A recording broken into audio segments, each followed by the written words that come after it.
YouTube live. All right. Here I'll post it on the group me. Hey everybody who's wasn't able to make it. We're gonna get started in about 1 minute. I'm just gonna post the YouTube live link on the group me chat. Okay, so hang in there, please.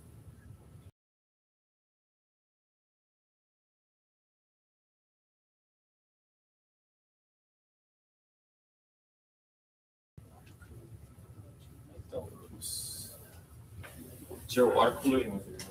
There water in the house? Not that I know of. I think it's next door though. Yeah. Yeah, it's next door. All right. I think that's okay.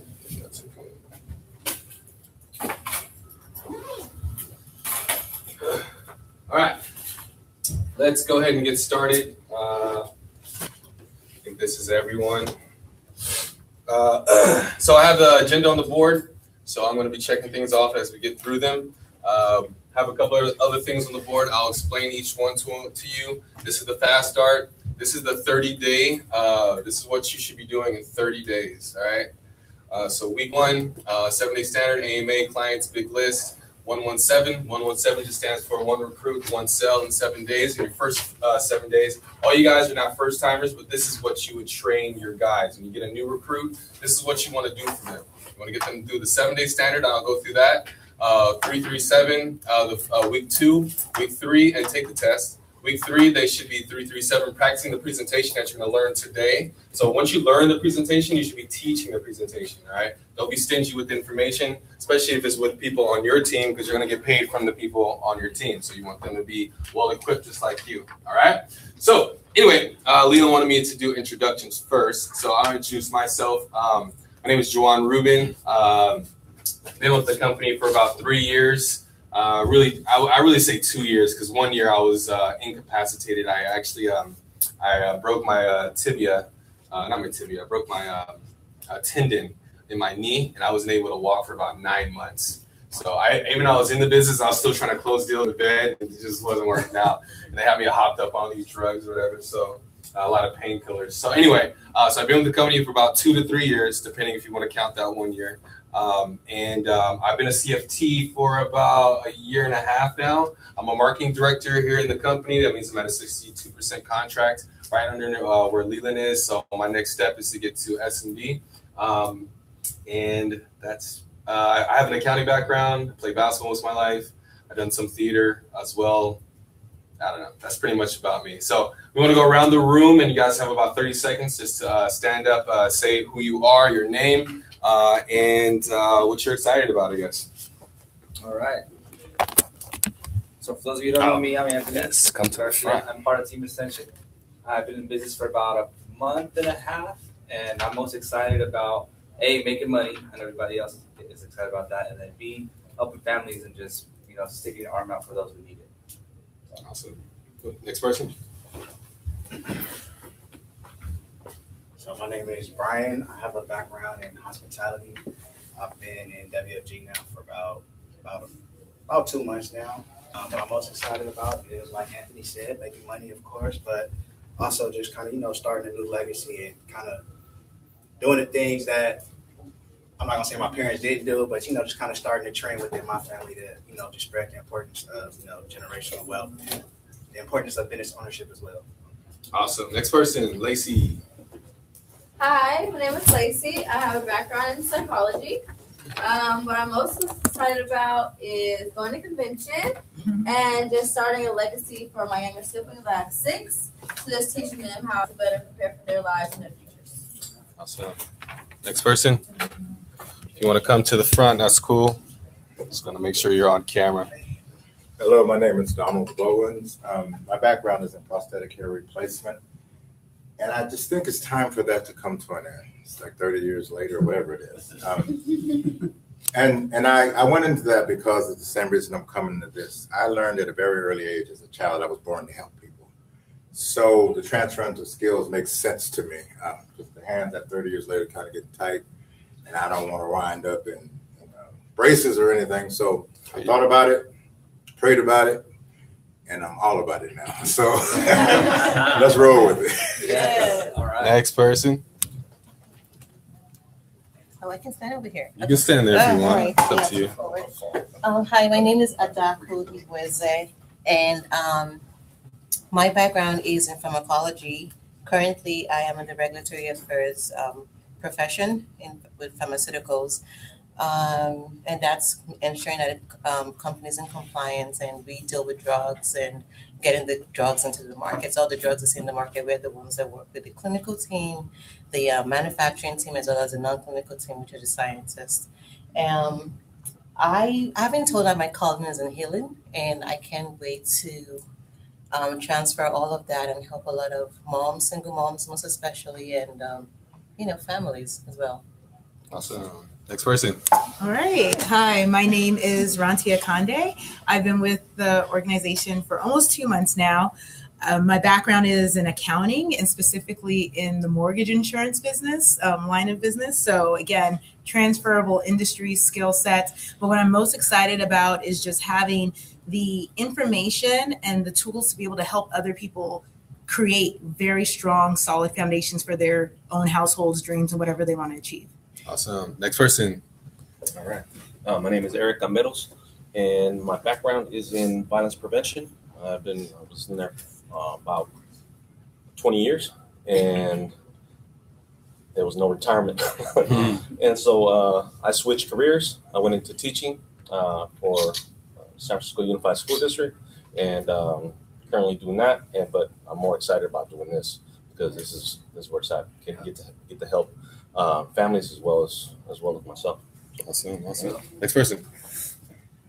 My name is Raynette Page. I'm an alcohol and drug counselor, and I've been active with WFG since October of last year.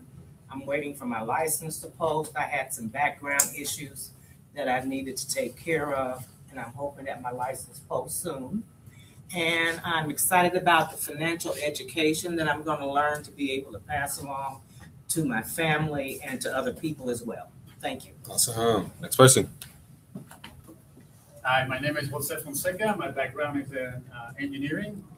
I work in Laguna Honda Hospital for about almost 20 years. I'm most excited about the immediate reward of helping families because that's what I've learned through my job. I get an immediate reward when I fix something or help other engineers accomplish their goals, etc. So I've been with WFG for I would say almost 2 months. Awesome. Cool. Next person. Hi, my name is Matthew. I've been here for a few weeks. My background is in accounting and finance. I'm excited to learn and see where this opportunity goes and help people. Awesome. Next. Hi, everyone. My name is Chad Mitchell. I'm from Dallas, Texas. My background, what I do now, is real estate finance for investors, flipping houses, or landlord properties. The thing I'm most excited about with this is my license just posted. I'm kind of raring to go. Is either that first sale, go in, close the deal yourself, and know how to fill out all the paperwork. I just can't wait to learn that, I guess. Yes. Like we all do. I'm just pretty excited about getting started, learning all the new stuff. Awesome. And last but not least, Cesar. My name is Cesar Gomez.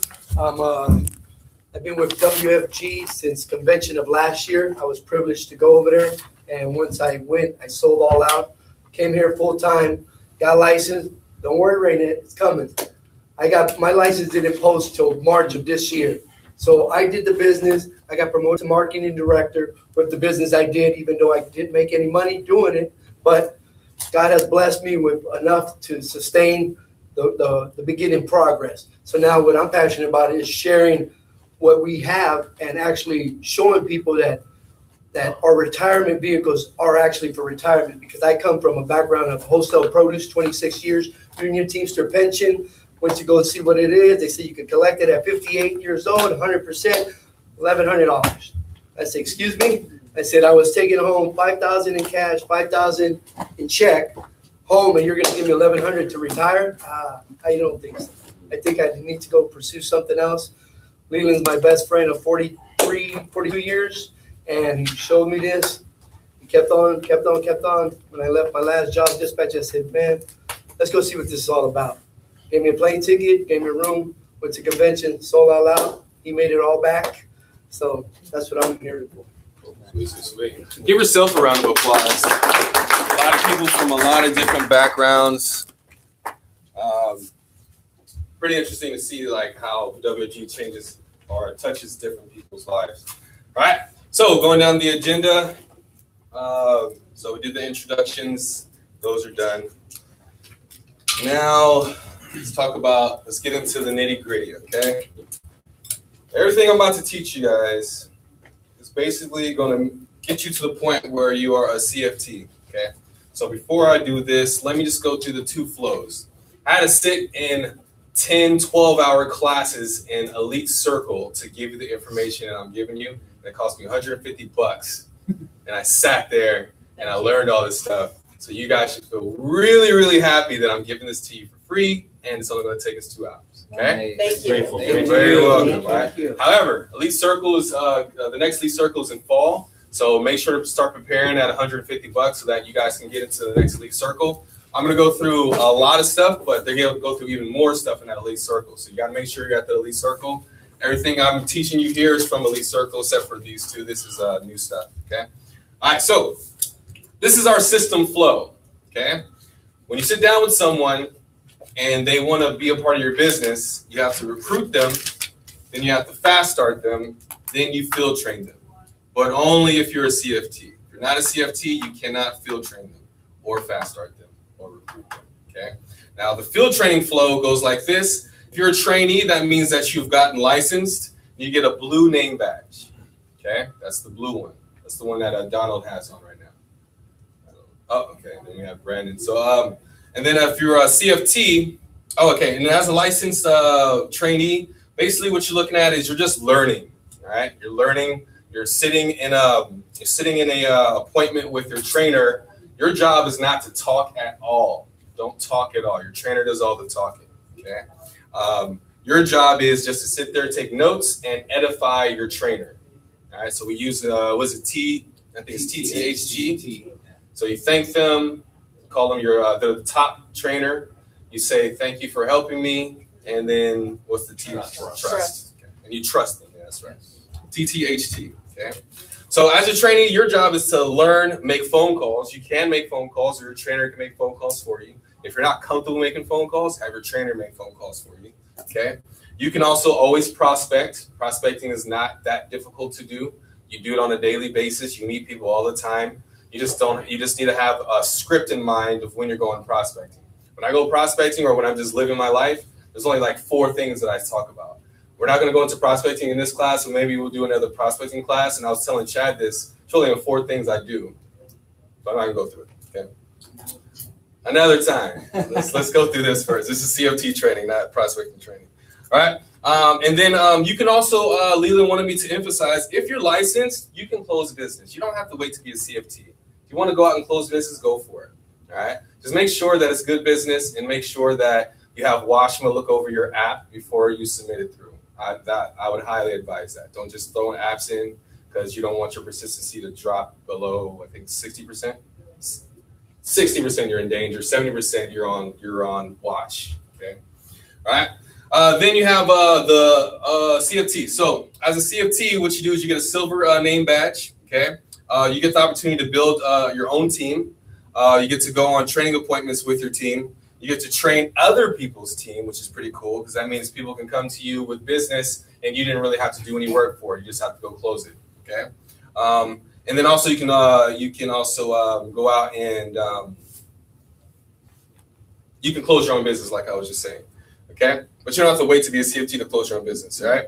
Now I put this over here because I want to emphasize that just because you're a training associate, MD, SMD, doesn't mean that you are a CFT or an elite trainer. One of our trainers just came back from an SMD college, and they found out that there was SMDs who didn't even know how to close business, who didn't even know how to do a presentation, didn't even know what a BPM was. Okay, so I'm guessing that they weren't a CFT or an elite trainer, but they still somehow became an SMD. All right. When we had an elite circle with Greg Cap a couple years ago, And what he said was, know what you know someone who knows what you don't know. That's all you need to know. Okay. But if you're like me and you're technical, I need to know stuff. All right. So now I went through the system flow a little bit. Now, I have 2 assistants now, and my assistants work very diligently on this new handy dandy welcome pack for Team Ascension. Now, this welcome pack is dope. It really is. And I made them for my team. So these aren't technically for you. I'm going to let you guys see them.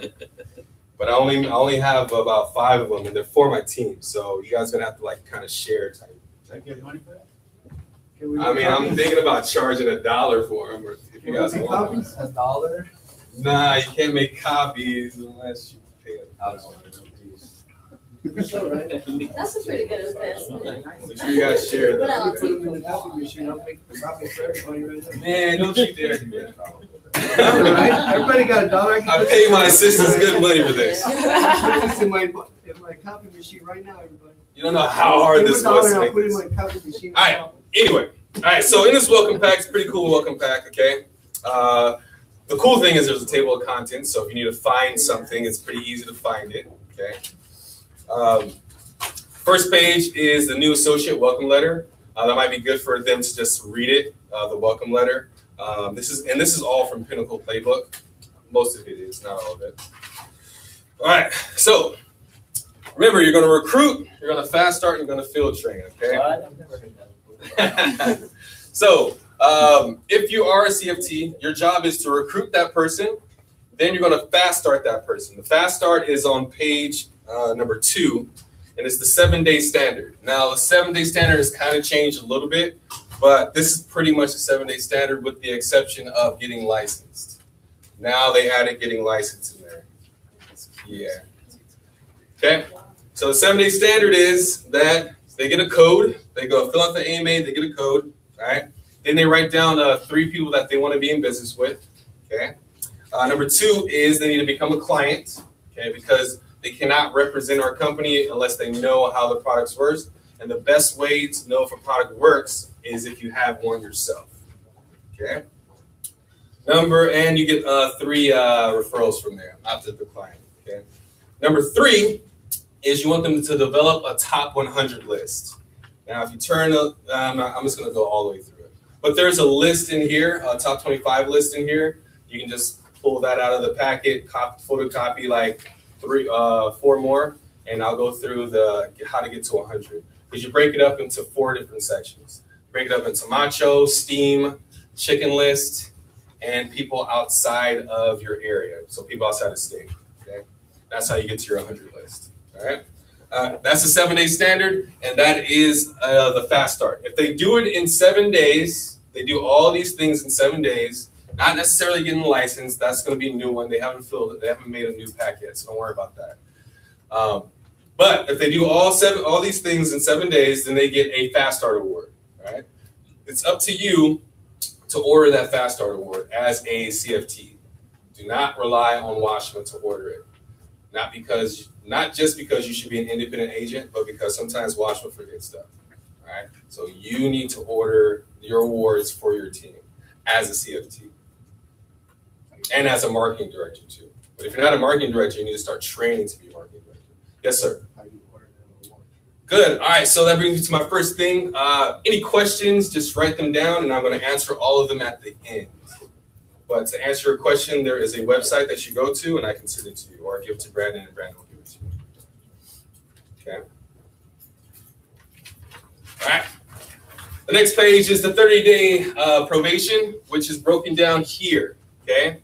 You have 4 weeks. In the first week, your job is to get that person 7-day standard fast started, get their AMA, create a big list for them, make them a client, and then do a 117 with them.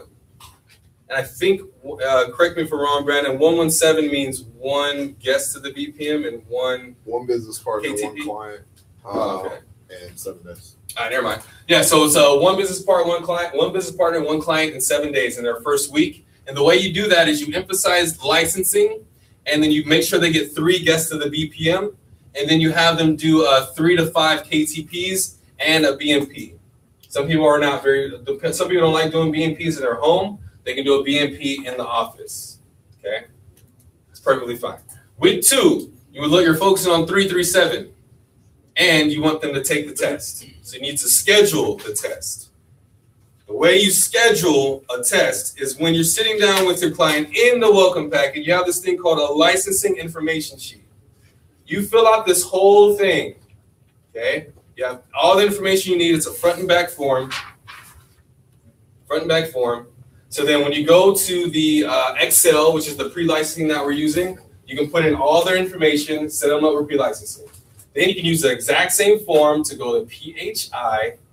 Again, if you have questions about all this stuff, just write it down. Yes. But PSI or PHI? Oh, PSI. I'm thinking of the medical. The PSI, you go to PSI, and basically you can schedule their test. And everything you need to schedule the test is on this information sheet. All right.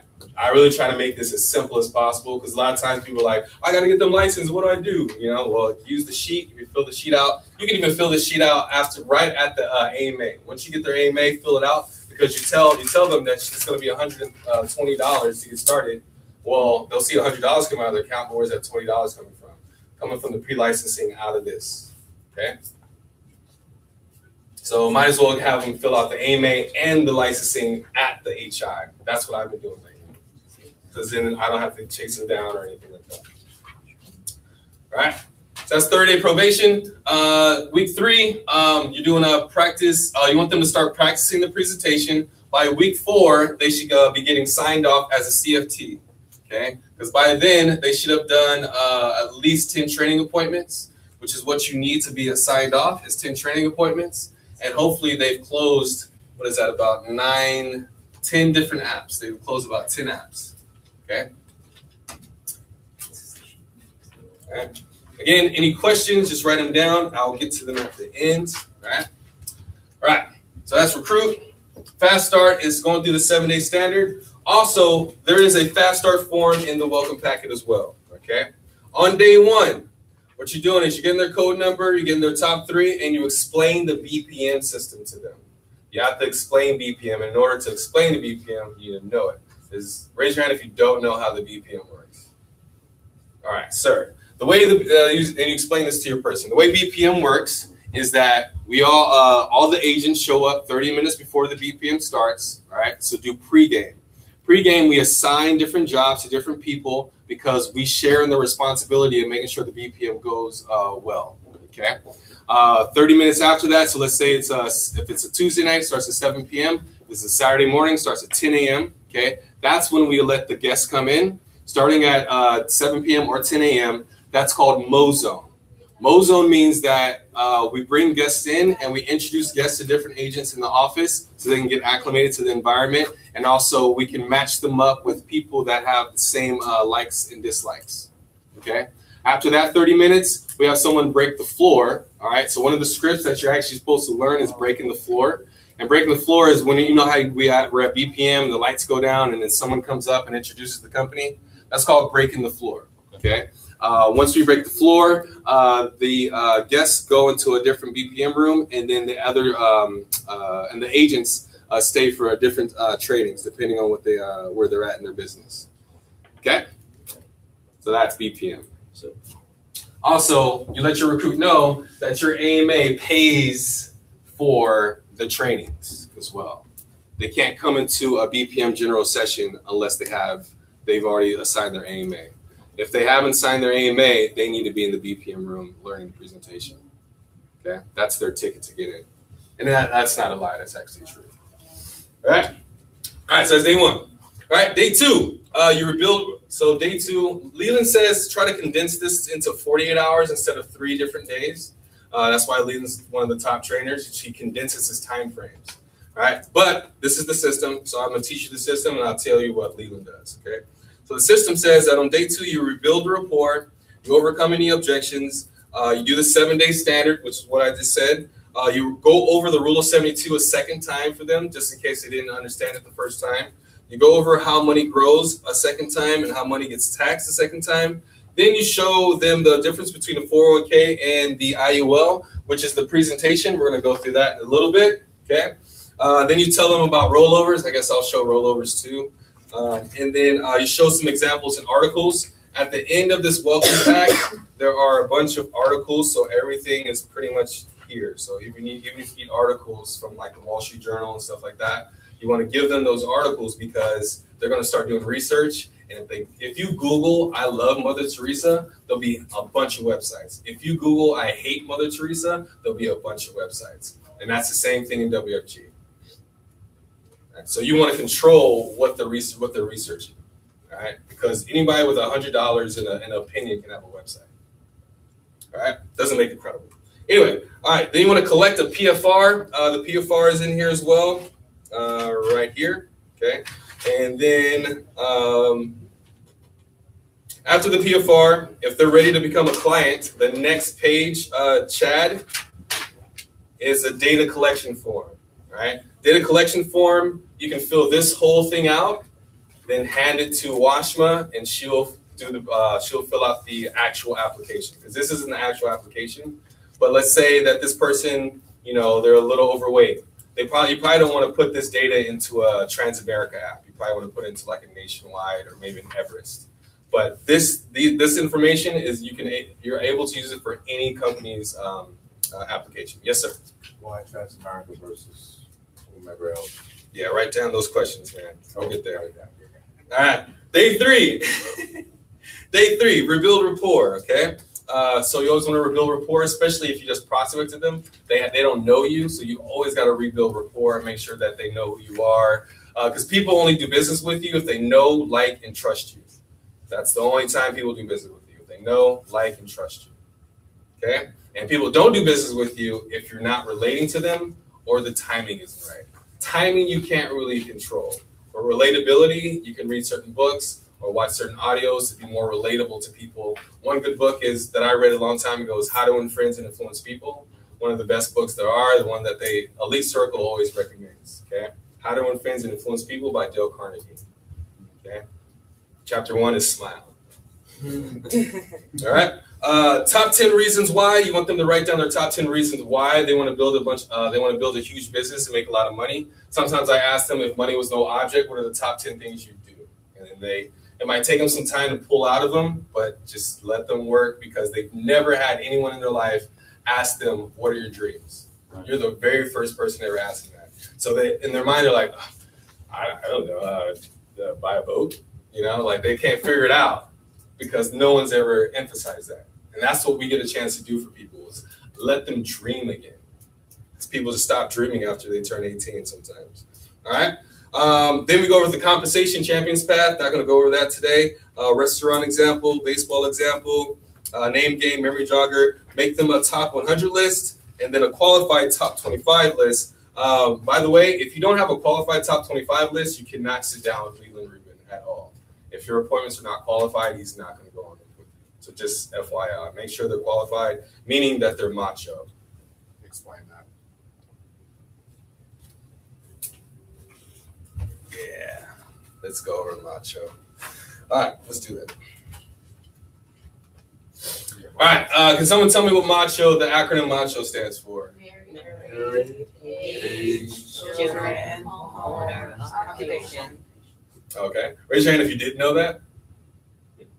Okay, so Matt, only one person. Matt, so we're looking for clients who are married, age 28 plus, have children, they're a homeowner, and occupation. Have one. Yeah, they used to say 80K plus, but Leland's like, you know, he'll work with anyone, and we will work with anyone. If someone has $10, then we'll do a term or an average or something like that. Write them big, write them small, write them all. All right. Then for business partners, we're looking for STEAM. So someone who's in sales, someone who's been a teacher, someone who's an entrepreneur. I never know how to spell entrepreneur. Someone who's an athlete or was an athlete because they know how to work in a team and they're competitive, and someone in the military. Now this acronym has changed a couple of times, but this is the one that I was taught. So I think the A and the M sometimes changes. And I think someone put energy here. I was like, energy. But now Leland's saying that let's look for and this is a little more high level, all right? But he's saying, after talking to Rich Thawley last night, he said, look for telemarketers, people who've ever worked on commission before or are working on commission, and like real estate agents.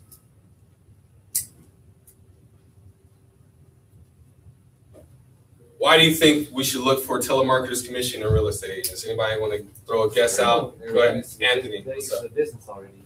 They're used to doing business and selling, right? Yeah. They know how to close. They know how to close. You don't have to teach them how to close. They already know how to do that, right? And so if you're not one of these people, but you want to build a huge organization, just find one and they'll build it for you. Well, not necessarily, but Washington was at 30,000 in cash flow before she met Leland. Just letting you know. Sometimes you just need to find one good guy away from an explosion. All right. So that is the system flow. That's the field training flow. All right. Now, does anyone have any questions? Actually, should I go off the other 25?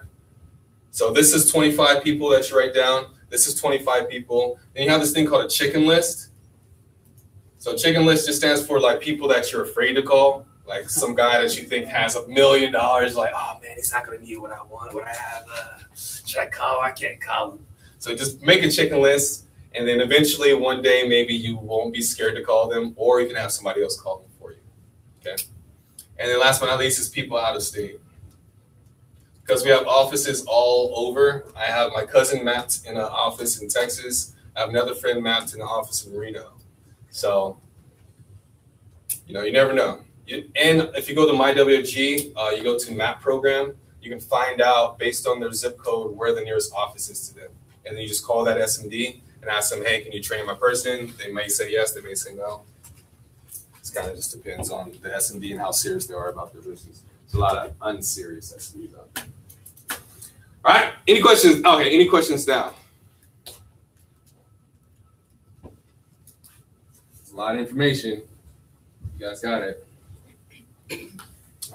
Just that Yes. one question that one gentleman mentioned about why the Transamerica form rather than an email. Oh, okay. And then what was your question? Was that the question you had? You remember what it was? Okay. Okay, cool. All right. Why? That's going into products. So when we show the presentation, we're shooting for a trans app. That's what we're shooting for. Why? Because the Trans Act gives out a cap of 15%. Okay, that's why we show a 15% presentation. But let's say Transamerica is very strict about their rules, and also if someone has like diabetes, or maybe they're overweight, or they're a smoker, or they had a DUI in their past or something like that, they might not insure them. Then the next step down, I would go with this Nationwide. The thing about Nationwide, they're a little more lenient. However, they only give out a cap of 11%. Okay. Then Pac Life is even more lenient, but they give out 13% cap. And then Everest will insure anybody pretty much. There's no cash value. It's just a death benefit, and the death benefit is significantly low because they don't have to do any medical. Everest, there's no medical involved. You just have to do an over-the-phone interview, and then pretty much you get approved for the most part. Yes, sir. Matt, follow-up question. So would you interview a potential client and then help them identify based on the response? Basically, yes. You help them identify as you're talking to them. As you're doing the presentation, you gather the information, and based on the information that you get from them, you should know what's going on. And that's what the PFR helps with in the packet, and the data collection form, because on the back you have like medical history. And as long as they tell them the truth, you can figure out, oh, okay, maybe we should do like a Nationwide or an Everest or something like that. Okay. Good question. Yes, another question, yes. The book, How to Win with People. Do I have it? I have it in PDF form. I want to share it with you. Yeah, sure. We can share it with the group. That'd be cool. Okay, so I'll email it to you. Oh, that'd be awesome. Yeah, cool. You said no cash value. What does that say? All right, so I'll show you in the presentation. Any other questions? Cash Yes. value basically, hold on, I'll answer it. So cash value basically just means that there's no accumulation when it comes to the insurance product that you're working with. So if it's a term product, then it has no cash value. So if you're investing into term, you don't get any money back. Does that make sense? But if it's a term with, That's long-term care still, benefits is that's what? not cash value. That's living benefits. What does that mean? So living benefits means if anything happens to you, if you become terminally, critically, chronically ill, can't perform any major functions of the day, you can pull from your living benefits. That's not cash value. Yeah. So you can have a 30-year term. Like let's say Joanne has a 30-year term, knock on wood, something doesn't happen to him, and he expends that time frame, he doesn't get any money back. Does that make sense? But you're saying that you can draw off of that though? No, if you're sick. Only if you're sick. Only if you're sick. Only if you're sick. If you lose 2 of the 6 functions. Yeah. Only if you're sick. Yeah. So the rest can be used for like retirement, other type things. Everything cash else. value. That's why we Right. call That's these fine. retirement Only accounts if you're alerts. sick. Yeah. They're alerts because you can use them while you're still alive. You can use the cash, which for a term, you're not using the cash per se for any. I'll go through it in the presentation. It's easier for me to explain through the presentation, because it's all robotic at this point. All right, any other questions? Good questions, very good questions. A lot of people sometimes get confused about what products you're supposed to give them, and it's really just based on the client, what they can qualify for. Let's be honest. All right. Any other questions before we move on? All right. So in those welcome packs, there are 3 scripts. So the first thing that you need to do in order to get signed off, you need to know the scripts. You need to know the presentation, which I'm going to go through. Then Brandon's going to go through the HI and the illustration. You need to know all 4 of these things in order to be signed off. Okay. In this welcome pack, it's actually pretty cool. I went through the Pinnacle playbook. The first page is rules of thumb for phone calls. So I thought that was pretty cool. And then an action plan on how many apps you should close per call, basically. All right. The very first script that you need to learn and you need to teach your new recruits is the BPM invite script. Why do you guys think the BPM invite script is one of the most important ones? Because you learn everything you need to know and send it in BPM. Self it for you. Because you get to wait, say that one more time. When you're brand new, there's lots you don't know. Right. So the classes that they have for your guests does it for you. Right. They're sold when they walk out of that room. You just have to go there and enhance it. Exactly. So yeah, that's one good answer, Ranti. So this is important so you can actually get people to come and see what you see when you're still new and don't have the language. Yeah, pretty much same thing Donald said. Anybody else? Environment. Awesome. Those are all great answers. Great answers. On top of what you guys just said, it also condenses time frames. Okay. You always want to, as a business owner, you're trying to be as efficient as possible. So you can either go on 10 separate appointments, right? And meet with 10 people over a span of 10 days, or you can bring 10 people to a BPM and you've condensed your time frame. Make sense? And on top of that, if you don't know what you're talking about, then you have somebody else do it for you. Or if you're tired, you don't feel like doing an appointment, you just bring in a BPM. Like, I don't feel like doing a presentation today. Just go to BPM. Have somebody else do it for you. Leverage. It's all about leverage. All right? Got to leverage each other and leverage your leadership. And once you're a CFT, people will leverage you. All right? So, BPM invite script. All right, does anybody want to come up and try the BPM invite script on me? And I'll go easy. Because, there's easy calls, then there's like medium, and then there's like difficult calls. So I'll go easy on you at first. I won't go hard. Anybody want to try it? No one. Well, I don't know. Ronti, let's do it. It's pretty simple. Just follow the scripts. Okay. All right. So Hey, Juwan. How are you doing? Pretty good, pretty good. I'm a little tired. Just got off of work. Exhausted. What's up? How you doing, Ronti? I'm doing amazing. That's awesome. Yeah. What you been up to?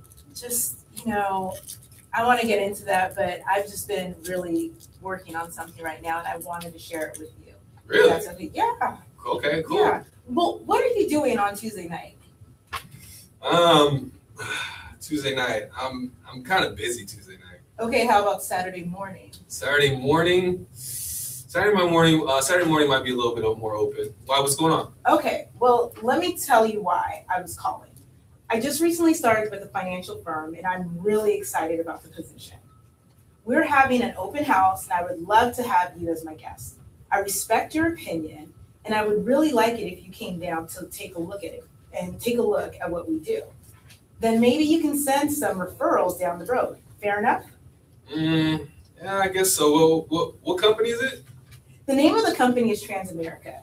You know, the big pointy building in San Francisco? Oh, yeah, I saw that big pointy building in Pursuit of Happiness. Right, Yeah. Right,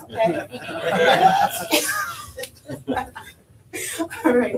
So it starts at 7 p.m. Okay. No, actually it starts at 10 a.m. since you said Saturday. Yeah, Right, Saturday morning, 10 so 10 a.m. on Saturday. That's Okay. kind of early. Yeah, it'll be worth it. Okay. Do you have a pen? Yeah, I got a pen. All right. Wait, hold on, let me get one. Okay.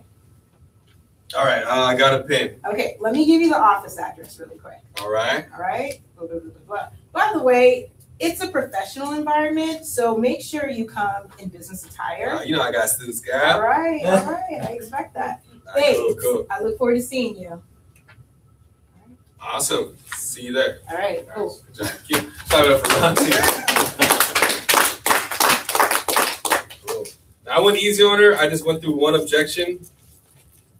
You know, a harder one would be like 30 objections. You know what I'm saying? But remember, the point of the phone call is to book the appointment.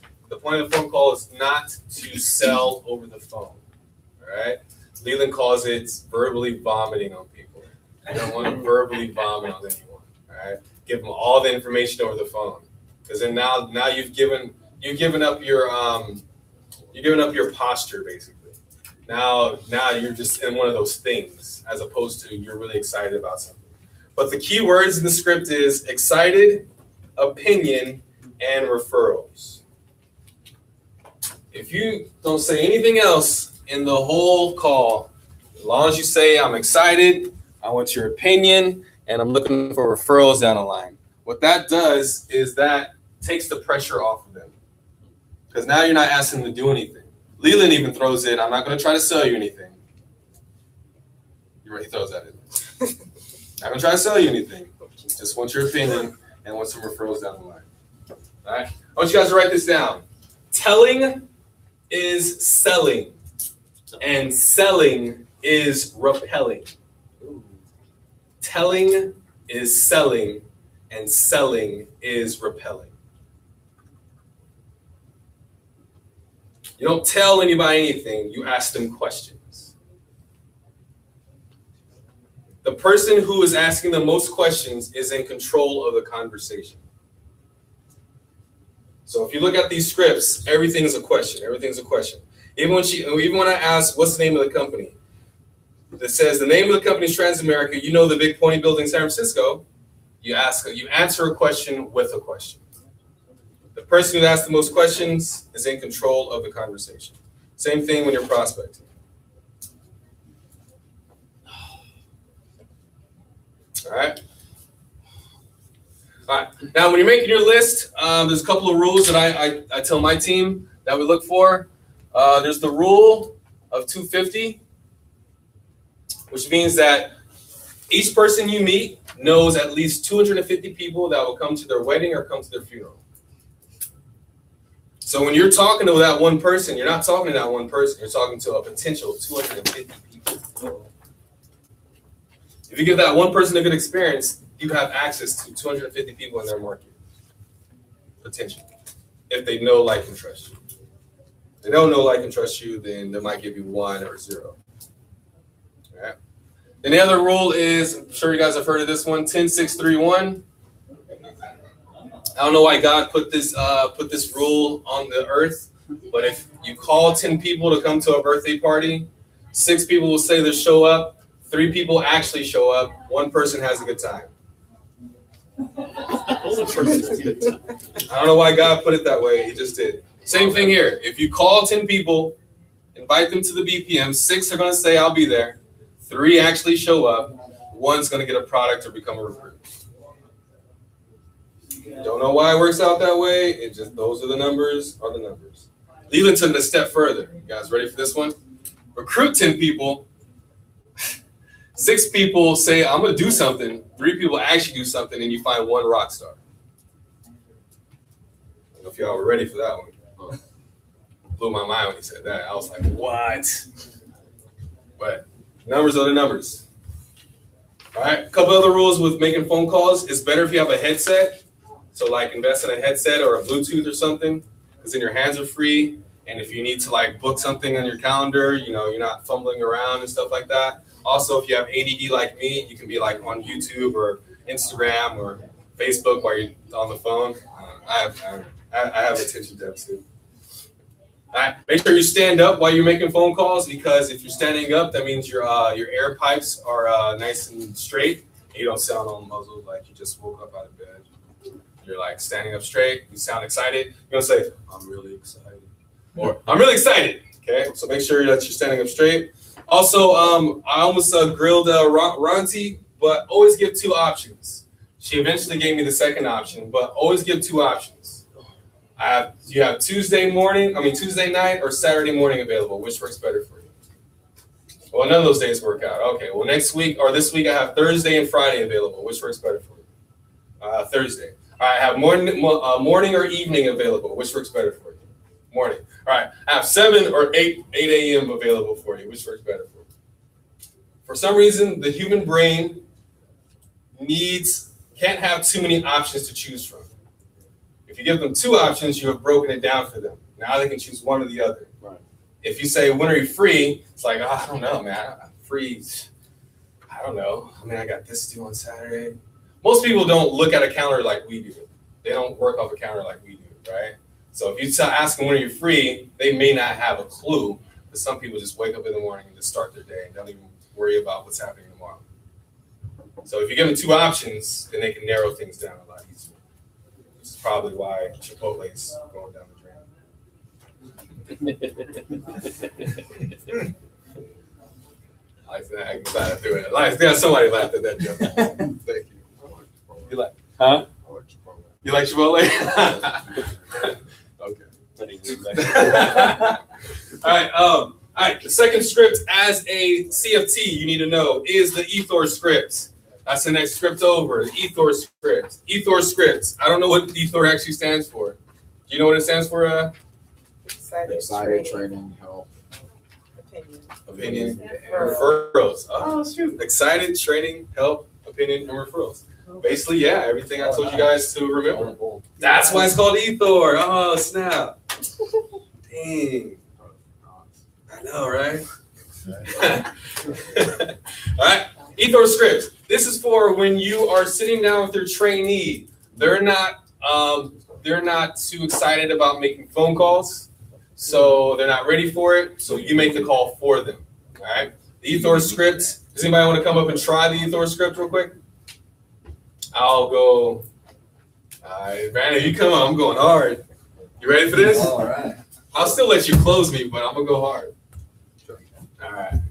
Oh, you don't need that. Get up for Brandon. Yeah. All right, let's do it. Hey, Juwan, how's it going, man? This is Brandon. Brandon Cole. Brandon Cole. Oh, this is when the trainee calls. I'm sorry. The trainees. Sorry about that. All right. Yeah, Brandon. Brandon, what's up, man? How you doing? Man, I'm great, man. I don't know if you actually heard, but I'm super excited. I just took a position within a financial firm, and I'm in the training program right now. You doing finance now, bro? Yeah, man. I had to make a change. But yeah, so that includes me getting me being in training, includes me getting licensed and going on 10 training appointments. Currently, I'm already at 5, so I'm gonna need 5 more. Okay. Now, my goal is to get those 10 training appointments done within this week, but I need your help. All right. What you need me to do? I value your opinion. I got no money, man. Perfectly fine. It's more about education more than anything. All right. I value your opinion. I was hoping you'd help me out. You'll help me out, won't you? You know what? It's about 30 to 45 minutes of your time. 30 to 45 minutes. You know, I'm so busy, man. So you sure it's only going to be 30 minutes? That's really all the time I got, man. 30 to 45 minutes. I promise we'll be out of the house by then. Oh, you coming to the house? Absolutely. Oh, okay, we come to the house, and maybe, I guess it's okay. Okay. So I ain't trying to go nowhere, man. Definitely can understand. So, like I said, it'll be 30 and 45 minutes. We'll pop by, show you some of the things that we do, and basically, hopefully in the future, you can send me some referrals. If nothing else, I get my training out of the way. Sound good? Yeah, man. So what company you work with? So I work for Transamerica. Do they use Transamerica or WFG on these? Yeah, it's down there. At the bottom. Yeah. Okay. Okay. So I work for Transamerica. You know, the big 20 building in San Francisco. You've heard of them, right? Ah, man. Not really. Okay, that's perfectly fine. Not really. One of the top AAA rated financial institutions in the United States. Oh, got you. What do you do exactly? Well, I'm currently still in training, so I hate to give you the wrong type of information, but that's exactly why me and my trainer be coming by to kind of explain some of those concepts for you. Okay, and what are you gonna do? Like, what? So you just need me to like listen for 30 minutes? Absolutely, and hopefully, if you know of anybody that the information might benefit, then you refer them. Hey, Bobby, put that down. Put that down. Don't make me come over there. Hold on, Brandon. Put that down. All right. So what day you trying to do this? So as of right now, I have Mondays, Wednesdays, and Fridays available. Monday, Wednesdays, and Friday available. Monday, I get off of work at like 7, and I gotta cook dinner. And you know, the wife, she want to go out. Okay, perfect. What about Wednesday or Friday? Wednesday or Friday? Friday might be cool. Oh, but I gotta start work at like 11. I do swing shifts. Yeah, I don't know, man. I'm pretty booked up, man. How about this, man? How about I give you a call in like a week or two? I'd actually prefer we find something for this week. So how about this? We'll set up for Friday. Okay. I'll make sure that we're out by 45. What time on Friday? Let's say about 5:30. 5:30? That way you have I'll still be at work, man. How about before work? Perfect. Yeah, what time? So I start work at 11. Start work at 11. So how about we meet at 9:30? 9:30 a.m.? Yes. Man, that's early. You know what? 9:30, 30 minutes, huh? Because I got to be out the house by like 10. Perfect. Yes. Okay, that's a good time. Yep. So right, cool. As a reminder, I'm not just coming by myself. I'm coming with one of the top trainers in our entire office. So okay, you coming up, B. Okay. Do me a favor. You're not just representing. This appointment isn't just representing me, but this appointment is representing me. So if you cancel or reschedule last minute, that's going to make me look really bad. Dang, bro. So can I get your commitment that you're going to be there? Yeah, man. I ain't gonna try to make you look bad, bro. I'll be there for sure. All right, sounds good. I'll see you on Friday at 9 o'clock. You need my address, or you just gonna just like? I still have it. You got it? All right, cool. All right, I see it. All right. Get over be calm. Man, I thought I was gonna let you close it eventually. But yeah, no, that's how it be sometimes. They'll be talking to their kids on the side, and you just gotta try to keep it cool and like chill. You know what I'm saying? Yeah, let me say something really quickly with that. Yeah, go for it. That last part is very important. Even if you fumble through the rest of everything else, I struggle whenever I have to read actually read it. But once you get to the end, really focus on the fact that you are not just going by yourself. So whoever your trainer is, let me stand up. Yeah, go for it. Whoever your trainer is, if you schedule an appointment and that appointment rescheduled or canceled on you the day before or the day of, you just effed up that trainer's schedule, because we could have scheduled all kinds of other appointments for that day. But what we did was we locked yours in, and basically we done our job. We've committed to going to that appointment. So if you don't do a good job of being able to, I'm just not ready, whatever the case is. There's nothing worse than being a CFT and then having to deal with somebody whose appointments are always rescheduled. Yeah. Because by default, what we want to do is match you up, especially myself. Yeah. You reschedule me 2-3 times, I'm not working with you anymore. It's pretty simple, because my time is way more valuable than that. So by you doing that, all you're doing is just leveraging somebody else. So it's not. So basically, what you're saying is, Juwan, you're not canceling on me. You're canceling on one of the top trainers in our entire office. So if you cancel on him, he's not going to work with me anymore. Damn. So I need to know that you're going to be there. If not, then we can schedule another day. Don't be afraid to say that. Does that make sense? Yes, sir. Cool. Awesome. Good job, B.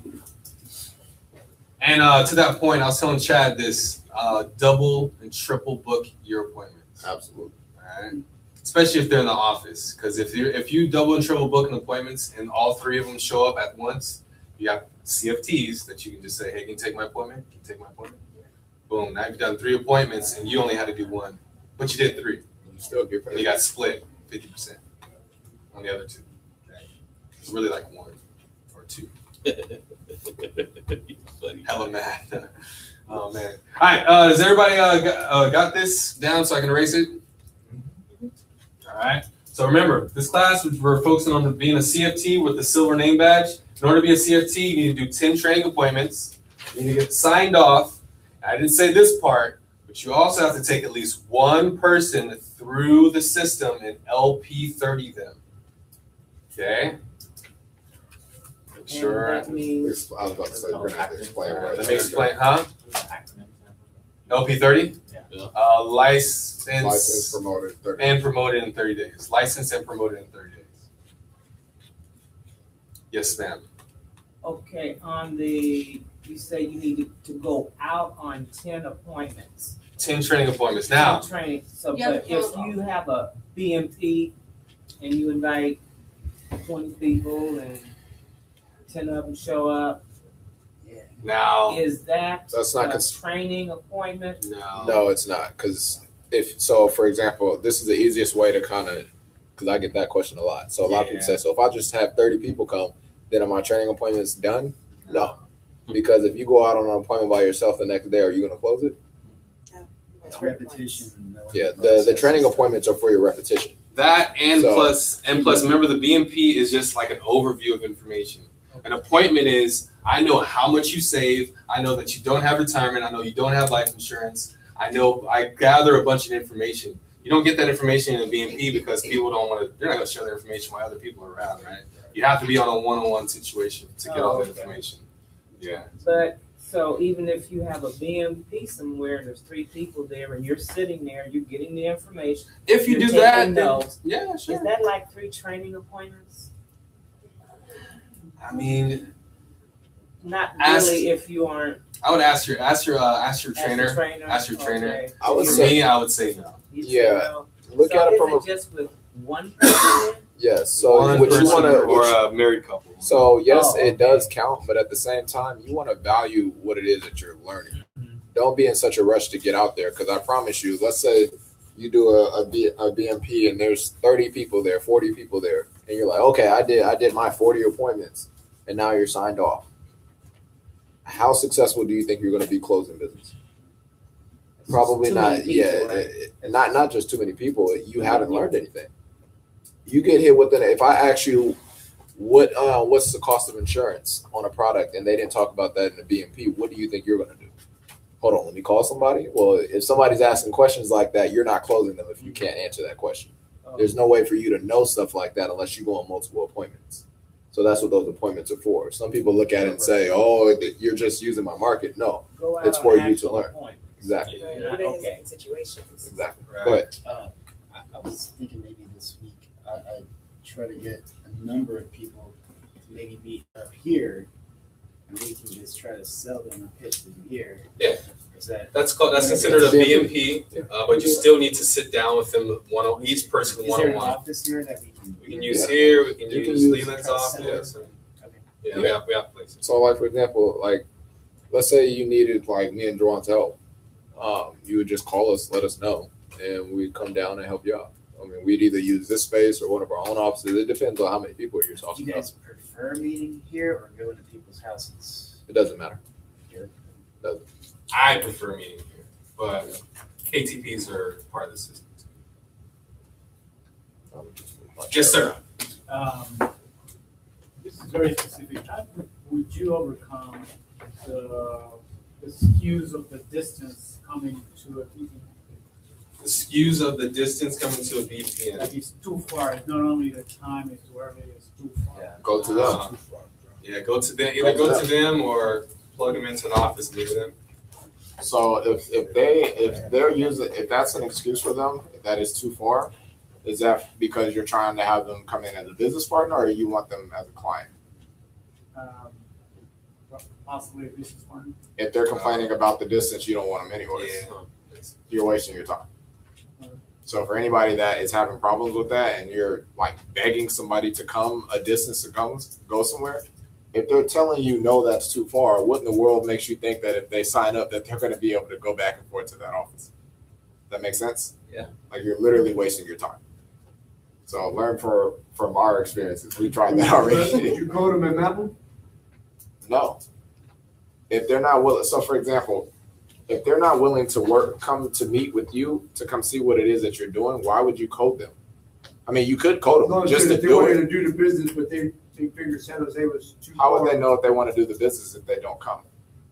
Said if the only reason they're not coming is for distance, they're not going to the Maple.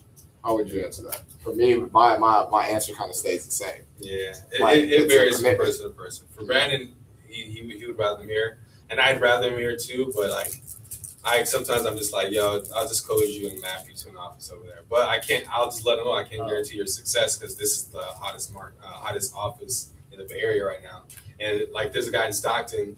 There's an office in Stockton, but I can't guarantee you're gonna be successful with that guy because sometimes they're not even open most of the time. You know, so I don't know. Depends what successful you want that person to be. Really. If you just want to recruit just to get a T-shirt, then go to the map. All right. Going back to the invite to BPM and the equal strength, and you and Brandon kind of played it out, but if you come across that one person where it's just objection after objection after objection, is there at some point do you just be like, all right, you know what? Or do you just I'll not get back take to you no in for about an 2 to 3 weeks. Yeah, I push for a tentative, or I say I'll get back to you in about 2 or 3 weeks. I push for a tentative. You get back with them? Yeah, I put in my calendar. Call this person on this day. I put in my calendar. Like, so for example, I've gotten past the stage. So one thing you have to learn, especially in this business, is you're literally going to take like punches to the face when it comes to this business. And if you let people walk all over you, they will. So for me, if somebody says, I don't know if I can ball, okay, cool, I'll call you in about 2 or 3 months. And you don't call them? Yeah, I don't call them until basically I come back across their number again. I have too much inventory to worry about one person. Because if they're giving me all this pushback and everything, and they're asking me all these questions, why in the world would I want to sit down with them? Yeah. Does that make sense? So it's either a market problem or it's a conviction thing. Because they're either going to recognize your conviction and be like, you know what, all right, I'll sit down, or this week doesn't work for me, but I can meet in 2 weeks. That's usually what happens. Somebody will tell me this isn't a good week and set something up for next week or the next week. And if they do that, tentatively I set something up. But if they're just throwing out all kinds of, like, we had one guy say that he had a hot air balloon that he had to get on. I'm not lying. Well, shoot. He literally said he had a hot air balloon he had to get on Saturday morning. And it's discretionary sometimes. I literally said to him, we're not calling him back. Like, there's no reason to call him back. So understand that if you don't put yourself in a situation where you kind of express your will, then they're gonna walk all over you. They're gonna come up with an excuse every single time. They're always gonna count on you. They're always gonna be the guy that says, "Oh, next week, oh, this isn't a good day." Move on, go to the next person. Yeah. Would you say it takes away your power in those situations? Now you look desperate. Yeah, you look desperate. That part. So the more you so for example, you keep calling the same guy over and over and over again, and you keep even if it's to a BPM or for a KTP, what does it look like to you? Like, what would you do if a telemarketer kept calling your phone? You would block their number most likely. Yeah. That's what they're going to do to you. So if they don't see you in that light already, leave them alone and come back around. Yeah. Yep. Any other questions? Sir. I've experienced, I just want to hear what your take is. Some people, I think when you call them, they were just waiting for somebody to call. Only, I don't know what.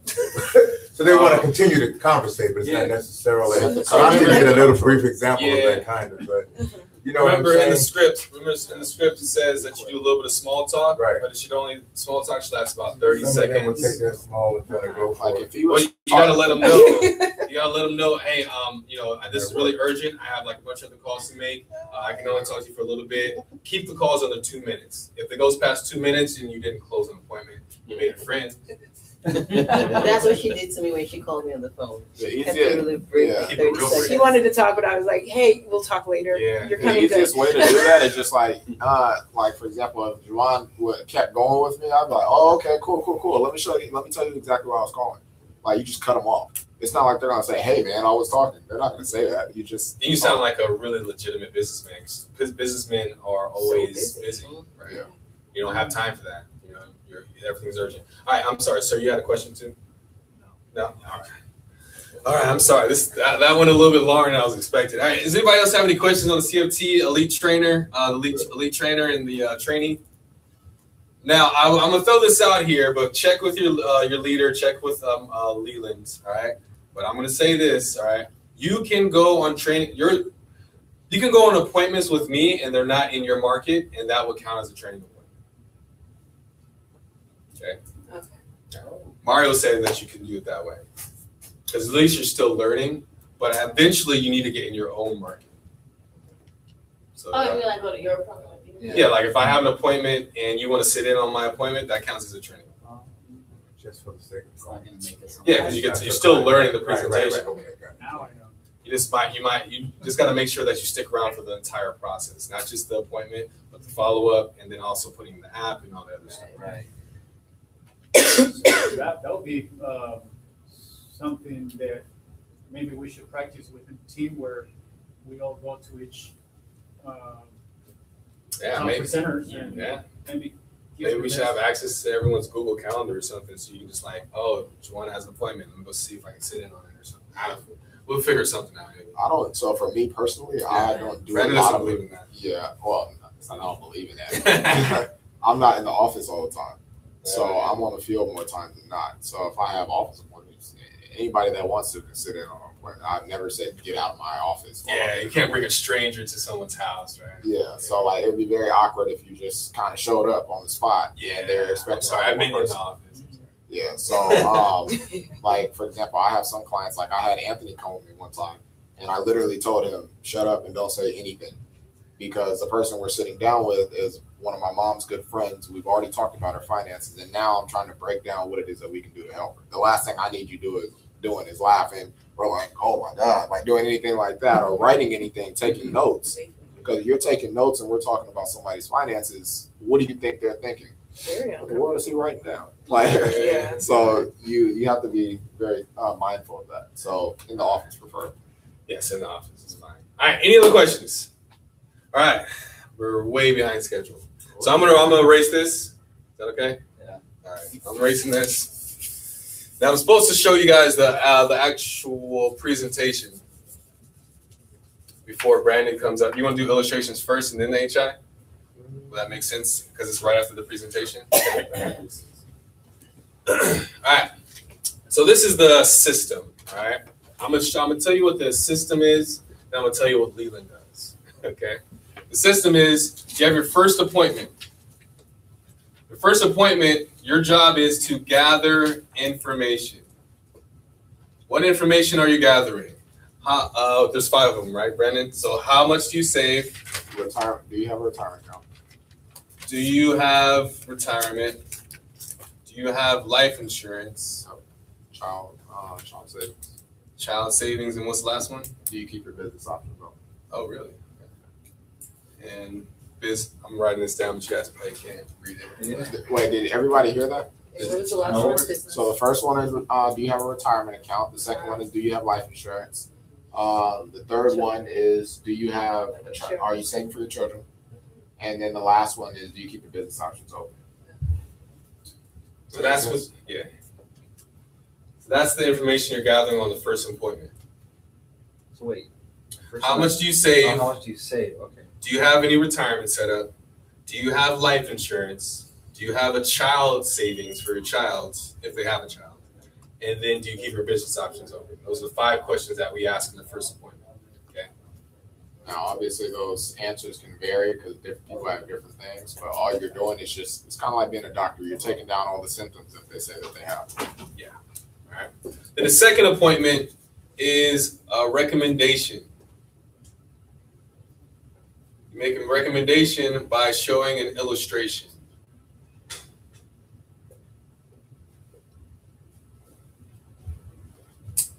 And then the third, this should take about 15 to 20 minutes.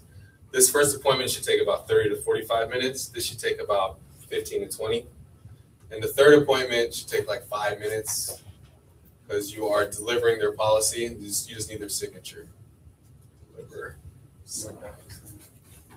They need to sign the policy. All right. So that's, I know. All right. So this is the system.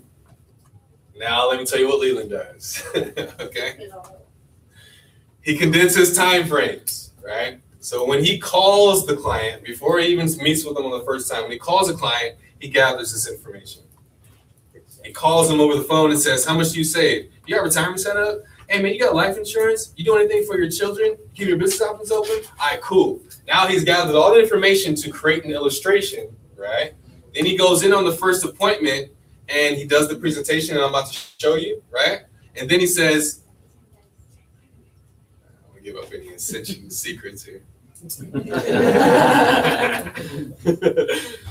right. Then on the first appointment, he goes to the presentation and he says, you know what? I normally don't do this, but you know what? I ran some numbers and I'm not supposed to do this on the first appointment, but I think you're ready to go. So let me just show you like how this works for you. And this is how your retirement will look. Not against the rules to do that, but you can do that because then you can close on the first appointment. Then all you have to do is deliver it on the second appointment. So you condense the time frames, right? And then what Mario does actually on the first appointment, instead of bringing an illustration, he'll just pull out his laptop and then do the numbers right in front of him. And he's a wizard with the illustrations. I'm okay. Brandon's really good. So that's why he's training my illustrations. All right. I keep my illustrations super simple. All right. Any other questions? All right. Here's the presentation. You guys ready? Let's get over a little bit, man. All right. So this is the presentation that you need to learn in order to get signed off. And I'm going to give you the categories. I'm not going to write the categories on the board. Just write them down. So the categories, in order for us to say that you know the presentation. All right. We do a scale of 1 to 10. How good is your opening? From a scale of 1 to 10, how's your tone of voice? On a scale of 1 to 10, how's your personal story? Scale of 1 to 10, your body language. A scale of 1 to 10, transitions. Scale of 1 to 10, how well and how often do you ask questions? A scale of 1 to 10, your clarity. Scale of 1 to 10, drawings. Scale of 1 to 10, how good are you asking referrals? You should ask for referrals at least 3 times in your presentation. And then scale of 1 to 10, how well you close. All right. After transitions was questions. Say one more time. I'm sorry, let me say it one more time then. Opening, tone of voice, personal story, body language, transitions, questions, clarity, drawings, referrals, close. Still can't write that fast. Oh man. Jesus. There's a sheet. Is it in here? Nah. Okay, cool. Thank you. Okay, cool. Thank you. All right, here we go. You guys ready? Yep. This is the presentation that you need to do when you're a CFT. You go out on the field with your training appointment. They do the edification of you. Then they shut up. They write notes. And then this is what you do. All right.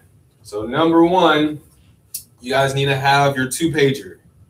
I'm not going to go through the 2-pager right now, but the Box app has all the forms that you need. And under presentation, you have 2-pager. Okay. So I'm gonna go kind of fast. So hopefully you guys take notes because we're kind of over time right now. All right. All right. So either you have the 2-pager or you have your laptop. You can have a physical copy. You can make your own copies, laminate it. But I just pull out my phone, especially if they're millennial. they're millennial, I can just pull out my phone. If they're baby boomer, then I might want to bring an actual 2-pager because baby boomers hate electronics, okay?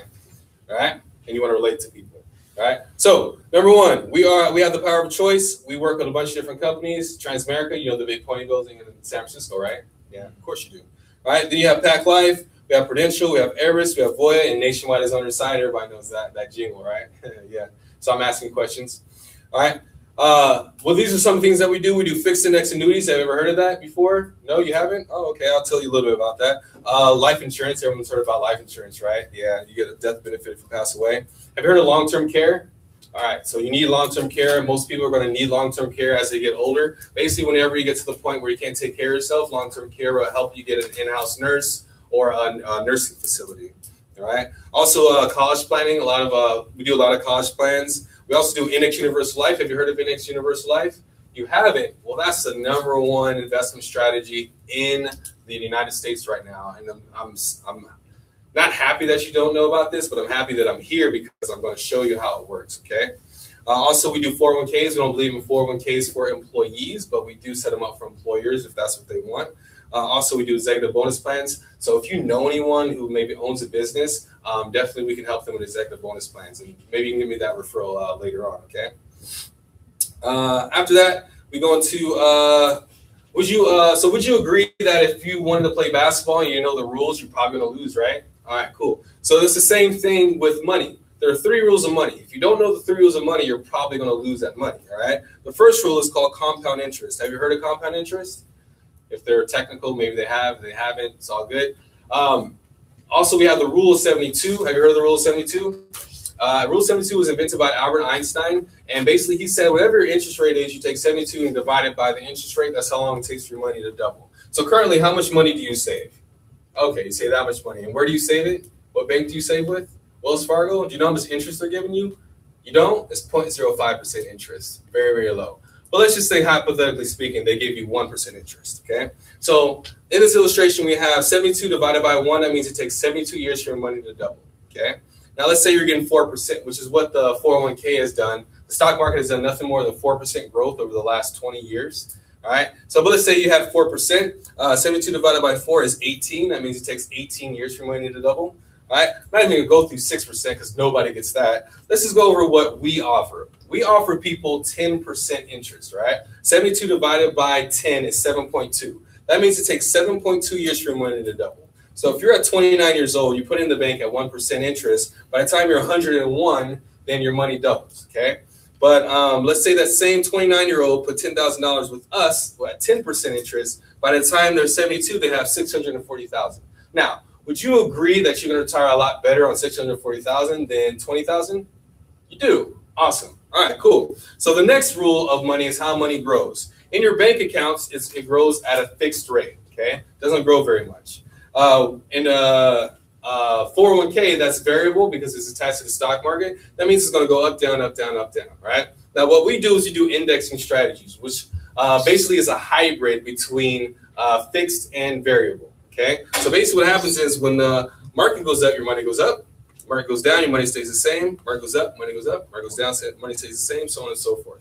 You wanted me to show you how it works? All right, sure, I'll show you. All right, so this is what people usually do. About 60% of Americans, 60 to 70% of Americans do this, okay? They get a paycheck.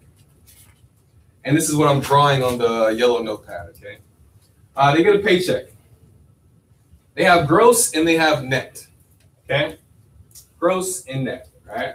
It's gross because it's pretty gross. It's pretty nasty, right?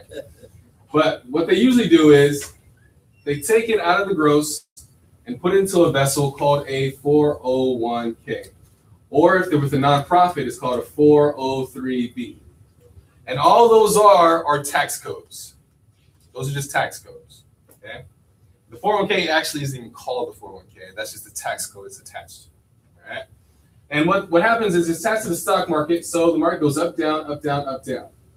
Good news is if the market goes up 200%, which it never has done in the history of time, the market has done nothing more than 4% growth over the last 20 years on average. But let's just say, hypothetically speaking, it goes up 200%, all right?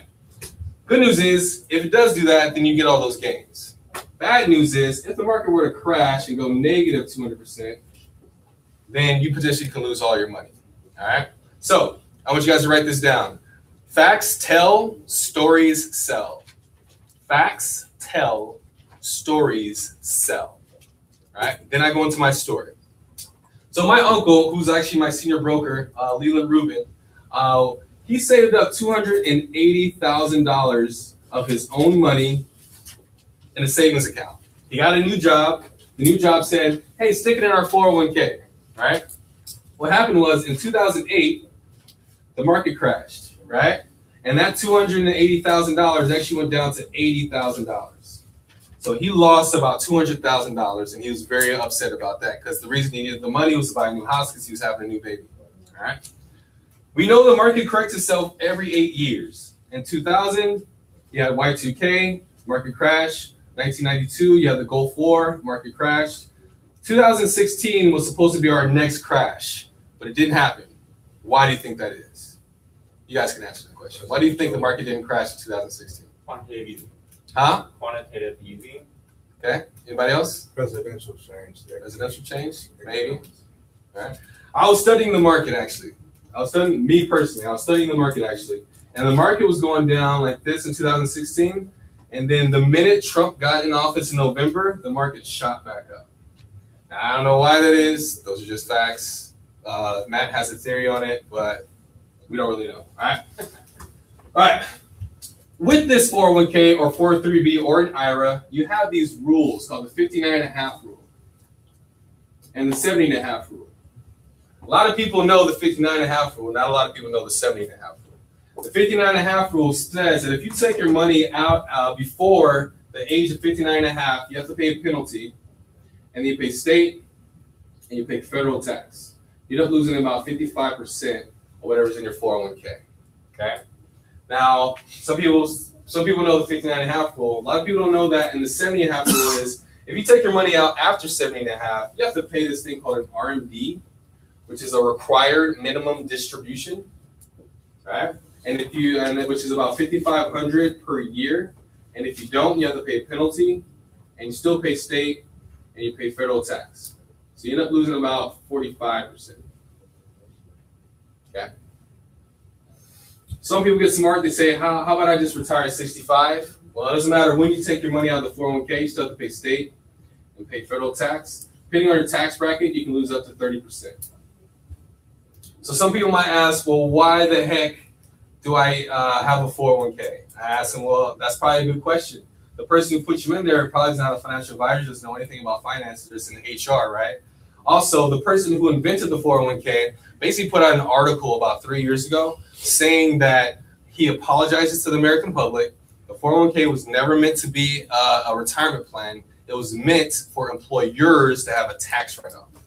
Okay? Stories sell. Okay? Now, what we do is we make sure you don't have to worry about 59.5 rule, 70.5 rule, no taxes, no penalties, none of that. In fact, when Donald Trump is running for office, he got in a lot of trouble saying that he didn't pay any tax, and I'm going to show you why he doesn't pay any taxes. All right? But the most wealthy people in the world do, instead of investing in and using this tax code, they use a different tax code called the 7702A tax code. All right? Now, instead of taking your money from the gross, take it from the net, meaning that it's already been taxed. Right? You stick it into this vessel called an IUL, which stands for in your lifetime, you ought to have one. Everyone says the same joke. That's Mario's joke. But anyway, actually stands for Index Universal Life. The I stands for indexing. Okay. Indexing means that when the market goes up, your money goes up. Market goes down, your money stays the same. Market goes up, money goes up. Market goes down, money stays the same. Now there is a catch. If the market goes up 200%, unlike the 401k, even though the 401k has never done that, unlike the 401k, you don't get those gains. All right, you're capped at 15%.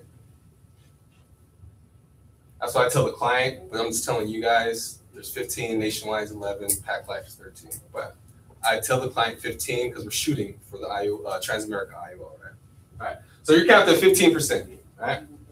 Good news is, if the market were to crash negative 200%, you have a floor of 0.75%, meaning that your principal always goes up, The only thing that changes is the interest rate that we compound it monthly.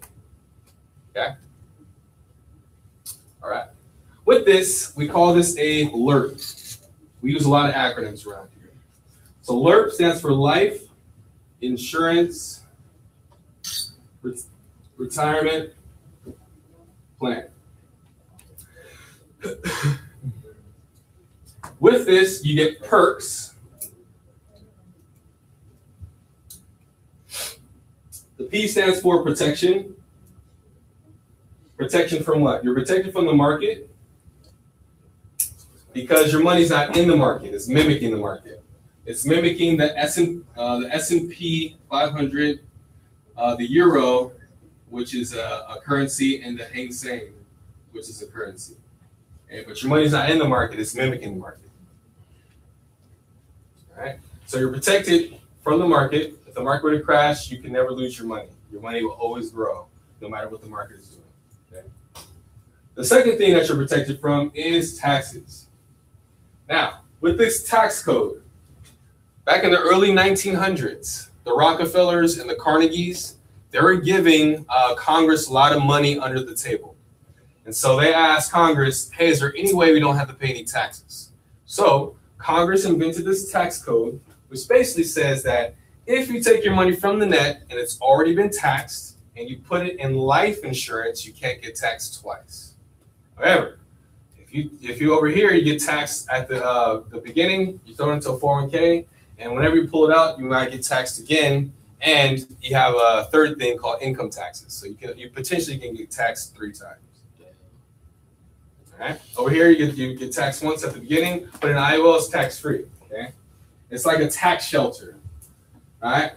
Once you put your money in the IUL, the government can't touch it.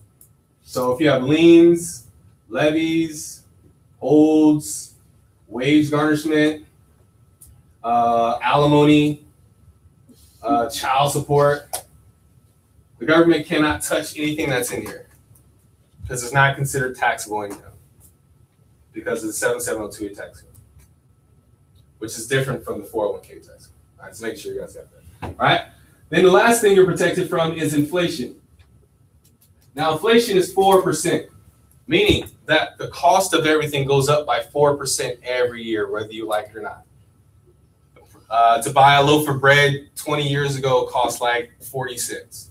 Now it's like $4 or $5. All right, so we know the cost of everything goes up by 4%. You're protected from inflation because if you have a 401k and it's only done 4% growth in the last 20 years, you're basically using a 401k as a savings account. Plus, you're going to get hit with a lot of taxes. All right, so you want to outpace inflation. On average, the IUL has done nothing less than 10% growth in the last 20 years. Okay, if you're getting 10%, and the market's at an all-time high right now, so my clients are getting like 12, 13%. But if on average 10%, you're outpacing the 4% inflation rate. So it doesn't matter that the price of everything goes up because your interest is killing that inflation. All right, so that's what you're protected from. Then some people use this as an emergency fund because you can pull your money out whenever you want. You don't have to worry about the 59.5 rule or 70.5 rule. All right. The R stands for retirement because the rule of 72 says that if you have 10% on average, 72 divided by 10 is 7.2 years. Your money's going to double every 7.2 years. Let's just say, hypothetically speaking, you got 15%. 72 divided by 15 is 4.8. That means your money is going to double every 5 years. Okay. Then some people use it as a college fund. Facts tell, stories sell. So there's a lady in New York. She had a baby, and when her baby was 2 years old, she started an IUL for her. And when her baby became 18, when her daughter was 18, she was applying for financial aid. She had $300,000 in this IUL, and she was applying for financial aid. And I don't know if you've ever applied for financial aid before, but they asked for what's your taxable income. Since this is not considered taxable income, she got full financial aid, and she had $300,000 in her IUL that she can use for whatever she wants. Because these college plans are not locked for just college expenses. You can use the money for whatever you want. Okay. So she went to college for free, and she had like an extra $300,000 in her pocket. All right. Some people use it as a savings. Now, Mr. and Mrs. Client, you said that your bank gives you 0.05% interest. Why the heck would you save your money in a bank? Why don't you save your money in an IUL? Because if you're getting 0.05% interest at Wells Fargo, 72 divided by 0.05 is 1,440 years before your money doubles. Okay. Then, before I even do this presentation, I do gather this information. How much do you save? Do you have retirement, life insurance, child savings, and business options open? All right. Last but not least, if they told me they had a retirement, an old one, and it has more than $10,000 in it, so you might want to write this down. If they have an old 401k, or they have at least that has at least $10,000 in it, or they have like a savings account or a mutual fund that has $10,000 in it, I pivot into the FIA. So I say, Mr. Miss Client, how would you like to get 10% guaranteed for the rest of your life on interest? Oh, that sounds cool. Well, you have to be at least 50 years old, but if they're over the age of 50 and they have more than $10,000, you go into this thing called a GRIP 15. I let them know that an FIA is similar to the IUL. The difference is the floor in an IUL is 0.75%. The floor in an FIA with a theme right now is 10%. Okay? And it's indexed because the I in FIA stands for indexed. If the market goes up above 10%, let's say it goes up 30%, they have an option of doing a point-to-point, meaning that whatever it is above 10%, they get that percentage rate. If the market drops below 10%, they always are guaranteed 10%. Also, they get a signing bonus of 15%. So if someone has $100,000 right now, out the gate, they get an extra $25,000 added to their account because 10% plus 15 is 25%. They get 25% signing bonus with us with Athene right now. They've been running that promotion for the last 8 months. We thought they're going to stop after 3, and they're still going. So I would take advantage of that like ASAP. I've already done like 4 rollovers because of this. And how old do you have to be? 50. You have to be at least 50 years old. Yeah. For the FIAs? For the FIAs, got to be at least 50 years old. And have at least $10,000. So those are the two lump sum. Those are the 2 requirements. Yeah. You don't have to qualify for anything else. Just have that money and be that old. There's no medical with annuities. No medical, no chargebacks. Oh, there's a chargeback. Technically, it's a chargeback, but usually people aren't too unhappy about their FIA. Yes, sir. And now on the FIAs, you can just put money cash in there, correct? You can use cash. It will be considered non-qualified. Yeah, it's considered non-qualified. You're gonna have to pay tax up front, but yeah, you can do cash. What does it stand for? What does the FIA stand for? Fixed Indexed Annuity. Fixed Indexed Annuity. And you can roll over at least 10,000. Yeah. 401k. What else are there? Mutual funds. Anything that's qualified. IRAs. Any qualified money. IULs, you can't roll anything into IULs because you're going to hear that. If it's cash, you have to be more than 10 because it's going to be taxed. And if it's anything, it has to be at least 10. So a 401k has to be more than 10,000. Cash has to be more than 10,000. IRA, mutual funds. So above 10,000. At least 10,000. Yes, sir. I'm sorry.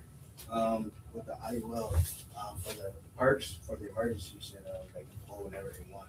I thought they were still like in probation. Like probation period, yeah. Based off how you fund it.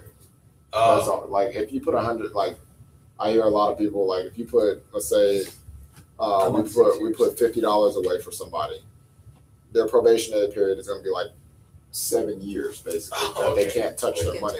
Talking about like a surrender, right? Yeah. So yes, it's so we do say it's an emergency, but we're talking about people that have qualified money. So when we're talking, it's based on amount.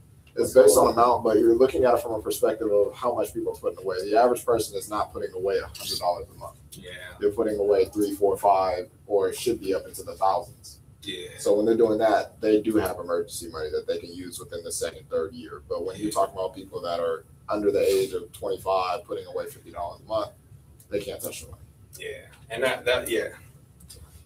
that probation is like if you were to pull the entire amount out. Yeah. Is there a dollar amount? You can pull out at least. Money? dollar amount for qualified money. You could put as much as you want. You could roll as much money as you want into an FIA, but you have to. It can't be anything less than 10,000. Yeah. So that is qualified or not 10,000 in, you can take it back out as an emergency. Oh no! That's the IUL. I thought you were talking about the FIA. I'm sorry. Yeah, FIA. For example, you dump in $100,000 with me, I'll give you back 70 something. Your first year, just about. Like if you had an account and you were putting $1,000 away or something like that, you dumped 100,000 in your first year, you front loaded it, you'd have money accessible to be able to work with. Is there a certain time limit you have to put that money back? There is no time limit on how soon you need to put it back. It's a case by case scenario. So I would have to show you an illustration so I could show you how that works. I need to get a good clothes, man. Yeah. Ronti. So is there anything for people who do have old 401ks but are not 50 years old? Oh yeah, of course. Still roll it. Yeah, of you can still roll it. They won't get 25%. Yeah. It'll be a lot lower. It'll be like 6%. Okay. Nationwide does a FIA for 6%, and they give you I'm gonna give you guys some stuff I don't understand, but a 30% income rider, which means they can take up to 30% of it per month. This only you can only take 10%. So it's the 6% for the bonus, not the 6% is the rate. That's rate. the Okay. that's the If you're floor. at 50 years old. Okay. Yeah. I don't think they're giving out a bonus right now. Okay. Nationwide. Yes, ma'am. The IUL, can you take your retirement plan that you currently have and roll it over to an IUL? That's what I said earlier. Actually You can't roll qualify it. No. So that's what I was saying earlier. It's illegal. You cannot roll qualified money into a non-qualified source. IUL is not. I guess I didn't understand what the difference in qualified and non-qualified. So qualified is any type of 401k, IRA, 403b, CalPERS, CalSTRS, TSP, any of that qualified money. So if you can't touch it before you're 59 and a half, it's qualified.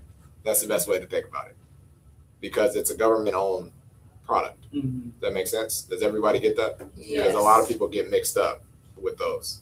So if you can't, that's the easiest way to think about it. If you can't touch it until you're 59, it's qualified. So that means you cannot roll it.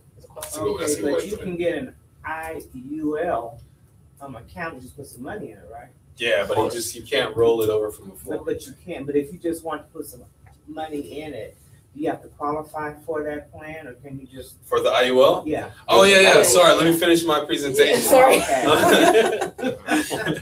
All right, so this GRIP stands for guarantees. You have a guarantee rate of return of 10%. The I stands for indexing strategy, which I just went over. And the P stands for pension or income for life. Sorry, my handwriting isn't the best. All right. All right. So the first catch is you're capped at 15%. The second catch is you do have to qualify for an IUL. Only 30% of my clients qualify for an IUL, and so it's very exclusive. So that's my way of kind of taking it away, and then they don't want to miss out. They really want to get it, right? And the way you qualify is we do have to have a nurse, and a nurse come by, and you have to do a background check. All right, so if you have any like felonies or misdemeanors, you may not qualify. If you have diabetes, you probably can go nationwide. If you have cancers, you probably won't qualify. So that's kind of how I go through it. Then the way I close is, all right, so right now, my whole company is only doing trials right now. So basically, would you like to see if you qualify? All I got to do is have a nurse come by. There's no initial deposit up front. No good faith deposit right now. All we're going to do is see if you qualify. And then once you qualify, it takes about a week or two. We'll revisit and see how much you want to save per month. And how much would you like to save per month, ideally? Then they'll tell me whatever the amount is. And I'm like, oh, that's great. Okay, let's just fill out the paperwork right now. And like I said, in the packet, you have the data collection form. That's really all you need. Start working on that until you graduate to using an actual application. Right? Or sometimes I'll just put the application in on my laptop right there in the appointment without an illustration. Cool. All right. You want to set up the application? Yes, and then the last thing is there's a cash value, and then there's a death benefit. To someone's question who asked earlier, the difference is the cash value is the one that grows with the interest. The death benefit is just there if you pass away, and then your beneficiary gets it. Okay. Any questions? Lots of information. Thank you. Man, we're so behind. You be quick? Okay. I gotta set up this computer, so let's take like a 2-minute break. Everybody that's on YouTube Live, we're gonna take a 2-minute break. Hang in there. We'll be back in a minute. Show. There's some cut up melons right here in a bowl. Nice fresh cut up melons. Hey, Joanne, I have a question. Yes. Okay, so qualified, understanding qualified plans, but what about Roth 401ks that are same thing? All of a sudden, can't touch my too. Right, however, because would it have to go into an annuity? Yes. Okay, and then it's still tax deferred at that point, even though with the Roth, it's quote unquote, you would pay the taxes up front. $10,000. Right, because of the earnings. So with the Roth, the earnings are still, okay. You can wait to 59. That was the piece. Or you I can was- cash it out. Right, so it's qualified, but then I was kind of curious about which Those are my old employees. vehicles can they How much you say, roll like, into, 2,000? given that, you know, with the Roth. Okay, you can still do, okay, cool. Not supposed to Like cash this, it out. clutch. This is like, wait, there's some money to roll. I got some melons cut up over there, Ronti, if you want it. Since you're an agent and you know, and you probably work with Ronti, have Ronti just cash it out and then throw it in the IRA. But when you fill out the application, you can't say, oh, I took this out of my 401k. Just take that part out. You cash it out on your own, and you had a lump sum, and you It's work. going to be taxed, right? It's going to 50% about. Oh yeah, you're gonna be left for like 30 like 3,000 or 3,500. I can't roll into another annuity. No, you let it grow. Maybe leave it there for a while. It can grow to over 10,000, and you can roll it over. No, it's not doing anything because I'm not with the company anymore. So it's just And then, sitting and there. what's may Maybe happen, add 3,000 into it and then roll it. I could do that. Yeah. that, or if you have to crash it and lose it, just cash it out. An old one was about 80. And when the market crashed and it had dropped, she only had about 15 in there in September of last year. And this is before we were able to, oh, I was able to get 150 right now to sustain me, but the rest of it is still just on hold. I mean, it's a little bit of money, but I can't touch it because the credit like it can't do anything.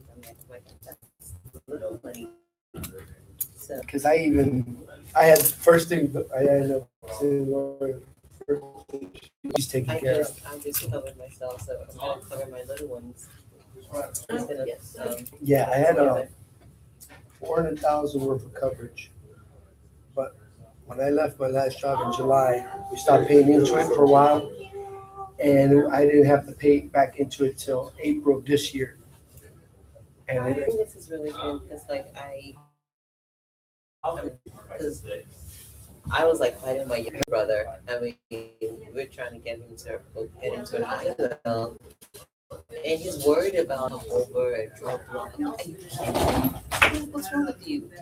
You know, I'm trying to get this best, you know, but now he's trying to settle for a term, and term has no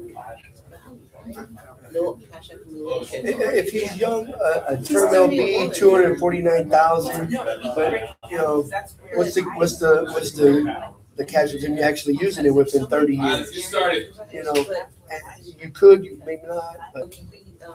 So like once it grows, like if it's a term. No, it won't grow. But more likely than anything before we get older. What's up, guys?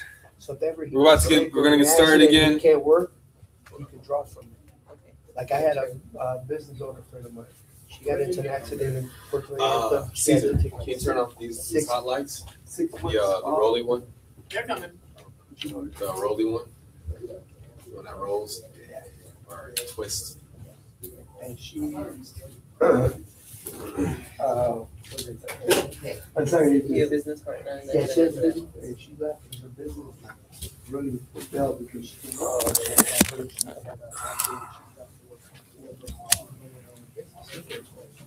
so it took her a while to bounce back from that. And when we went to go see her, she actually had an IUL wasn't enough doing everything. I got her an IUL for her son. We went back and got her an IUL. And when you say Is there Wi-Fi? $2,500 a month. Now she's covered. And she Only won't if you be pay able for to rent. scrap tissue. Plus, if there's anything after we got her. All right, let's get started, guys. All right, so the person I want to bring up next, you guys already kind of heard from him a little bit. He's one of the top trainers on Team Ascension. He's currently the Team Ascension MVP. So what you're going to do is you're going to learn a lot from him. So without further ado, here is my main man, Brandon Cole. All right, so like I said, I'll be quick.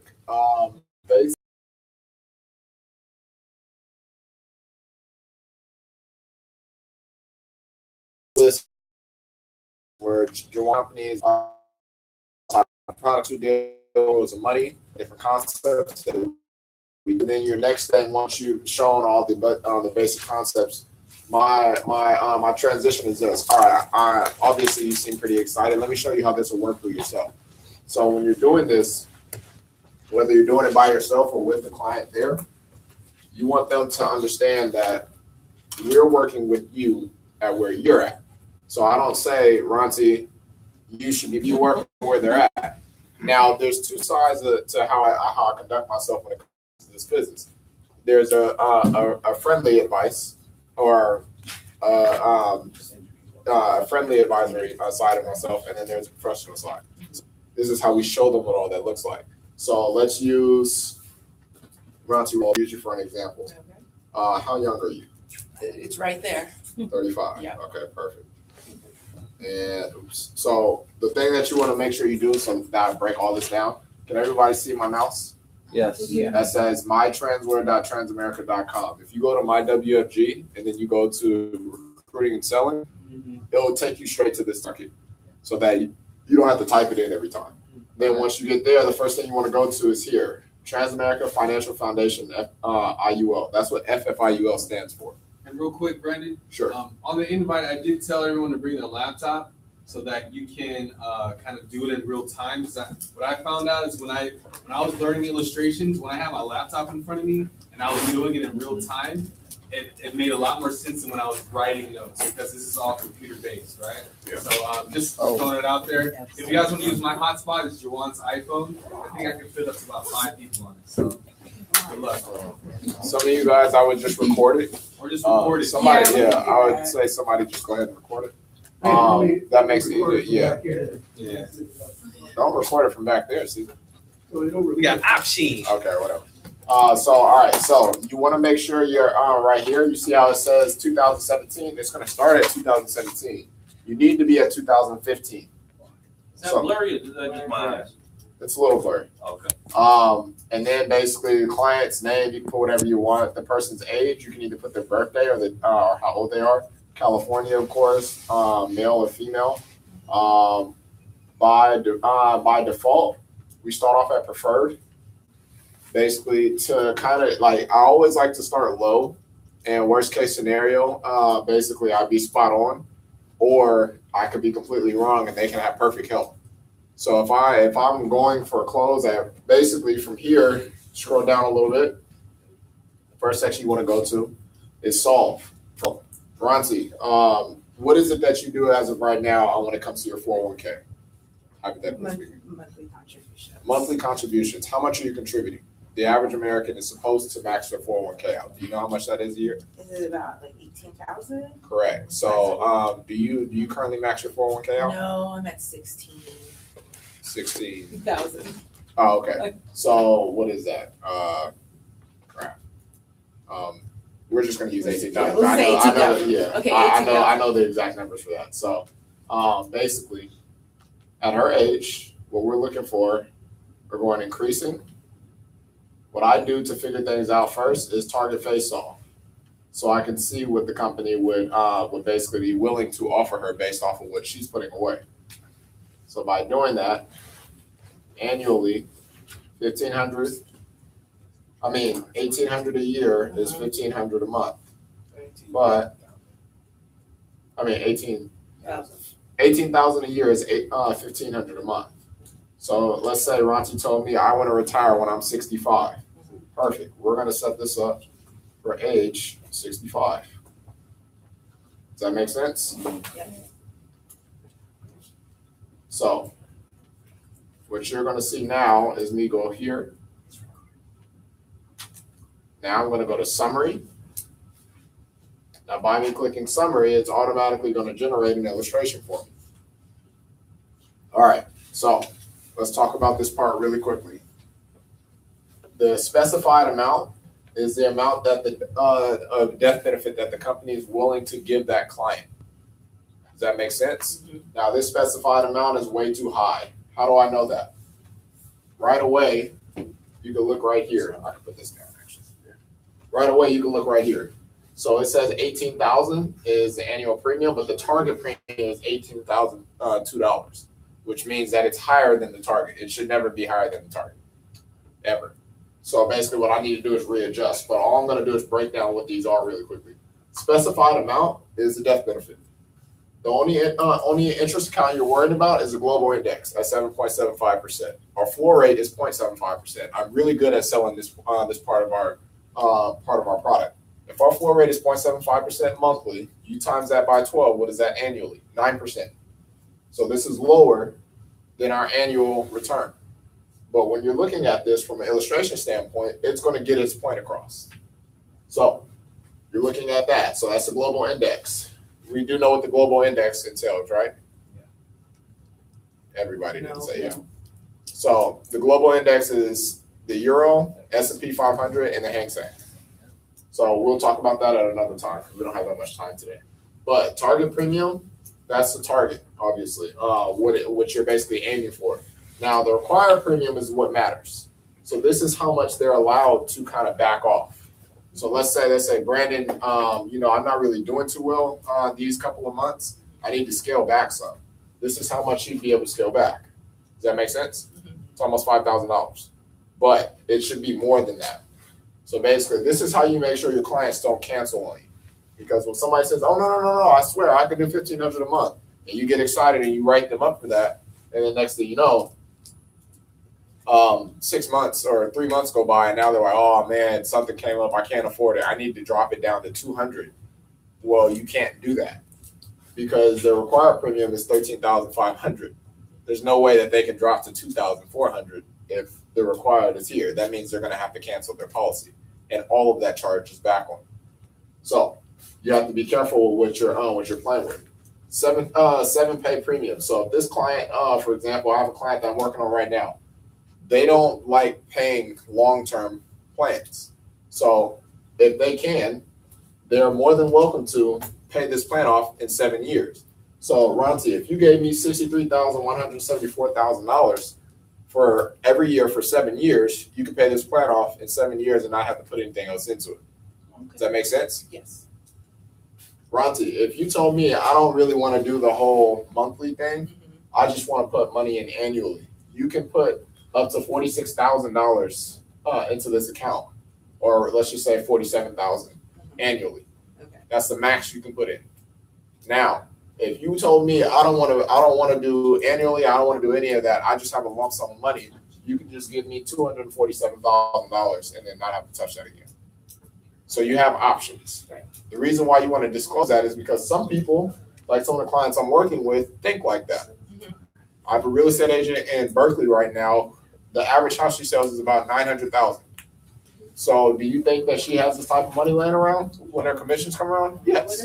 So they dump money like that more times than not. It's pretty simple. Now let's talk about this. This is where I transition. After I explain all this, because you need to explain. So if you don't, they're going to ask questions about this. And if you don't know what you're talking about, then you're going to have a whole other problem on your hands. So transition. All right, let's talk about the numbers. The numbers are important, right?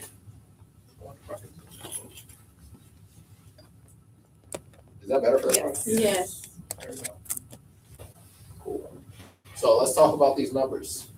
First, age doesn't change. Premium does not change. It's a level premium. It will never change. Net premium, how much you put in total. Policy value, how much you gained in interest. Cash surrender value. This is what you get if you decide to cancel. Does that make sense? Mm-hmm. So I remember one of you guys was asking, what was the number like? What happens if you pull your money out or something like that? This will tell you exactly that. Now, lastly, death benefit. The death benefit, if you notice, is increasing.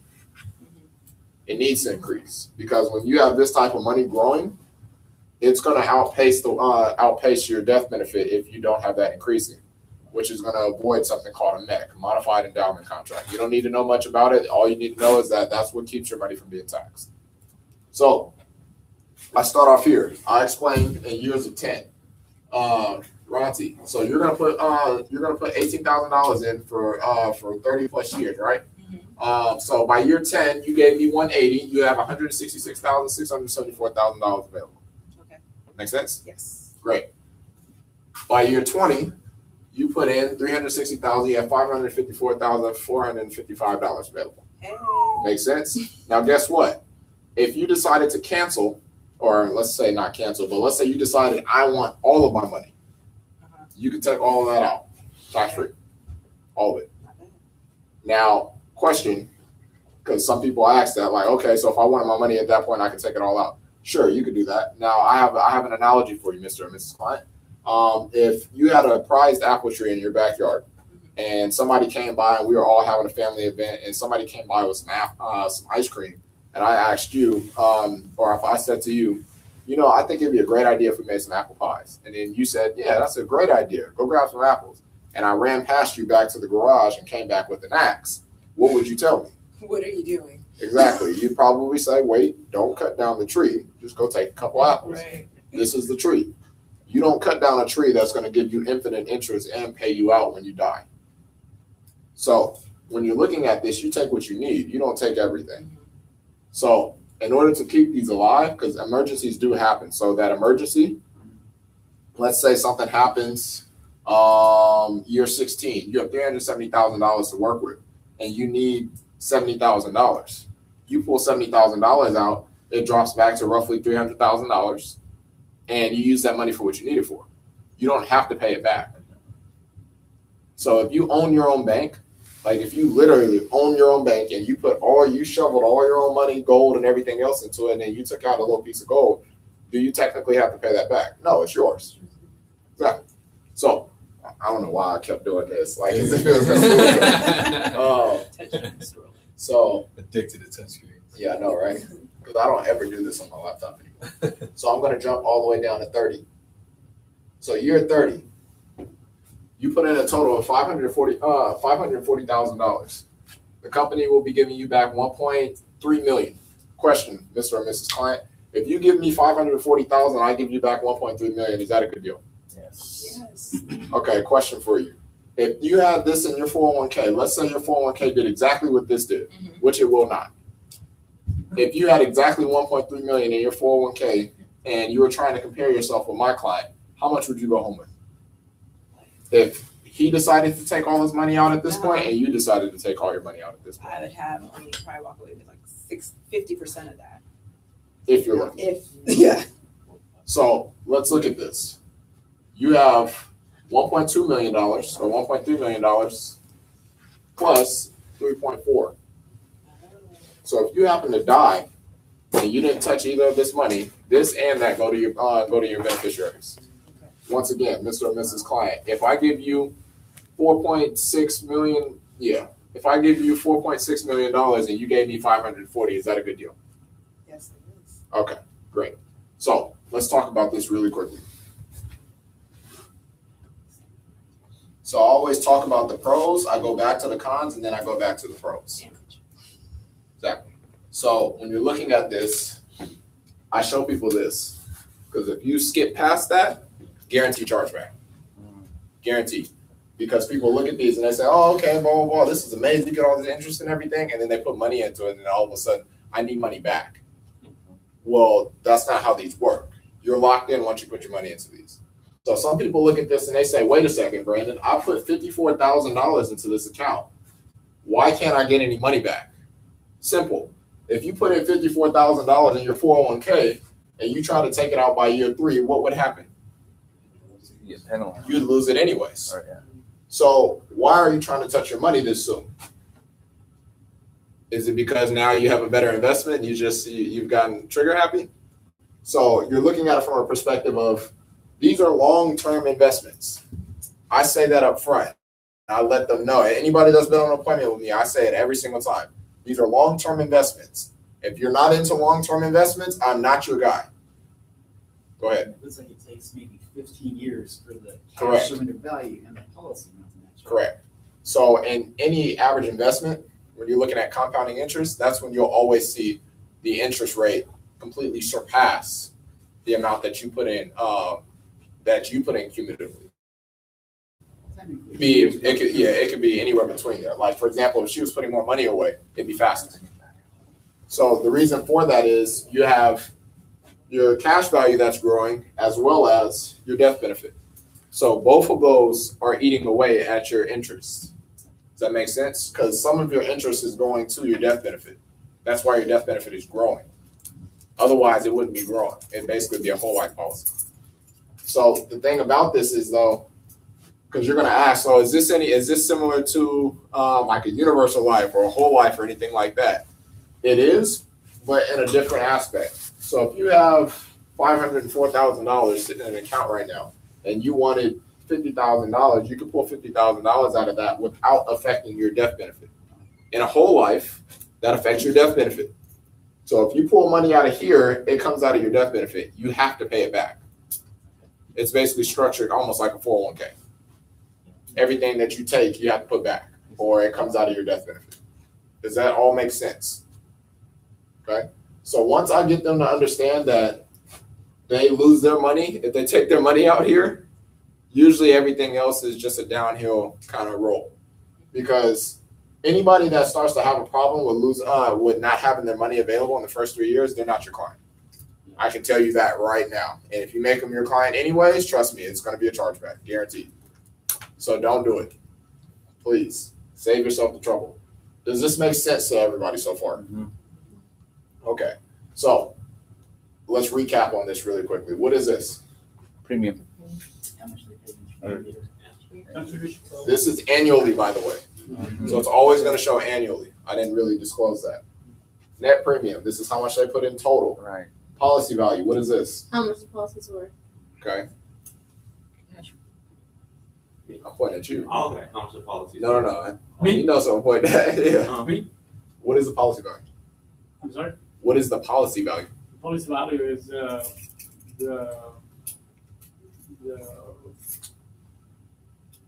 policy value. It's the interest that you received on your money. Right. Okay. Cash surrender value. Cash surrender value. It's literally in the name. Yeah. So if you cancel, so let's say this person 12 years in says, you know what, Brandon, this isn't for me. I don't like the fact that blah blah blah whatever. He got hit in the head with bat. I don't know. He loses. He basically says, I want to take all my money out. Great. This is what you go home. $203,000. He's going to be penalized $13,000 for taking it out. Exactly. But people do that. So at the end of the day, it is not my right to tell them that what they can or can't do with their money. All I can do is advise them that if they do take their money out, this is what you'll get. How long do they have to keep it in before we get charged back? How long? What is that? Yeah, they have to keep it for 1 year. Yeah. One way to prevent a chargeback is have them pay the full year. Yeah. If they pay the full year, they cannot charge back. Yeah. After a year, technically, who cares what they do? But we should be good advisors so that we can have repeat clients and stuff like that. Does that still mess with your persistency? Yes, it does. If it get charged back, yeah. Yes, After that, after a year though. After the year though, it depends on your market. What'd you say? After the year, does it start all over and you get paid again for it?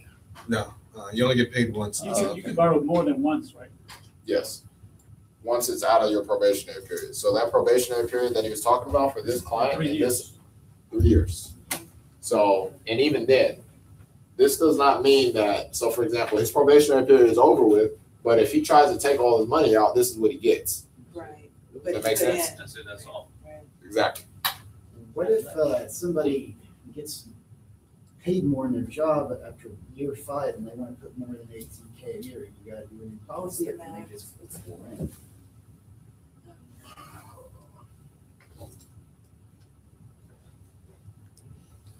Guideline annual premium. This is how much they're allowed to put in annually. Most people don't just hit a promotion and I have $50,000 extra that I can put away. Now, if they do, cool. We can either break that up or we can just open another one. You can have up to 11 of these. I have 3. So trust me, he's not going to run out of space to put his money into. Any other questions? This is a good time to ask them because this is, trust me, you're looking at it now and I'm saying it, but when you got to get in front of it, you're going to, it's an entirely different monster when you do that. Can you go back to the specs when Sure. to generate this?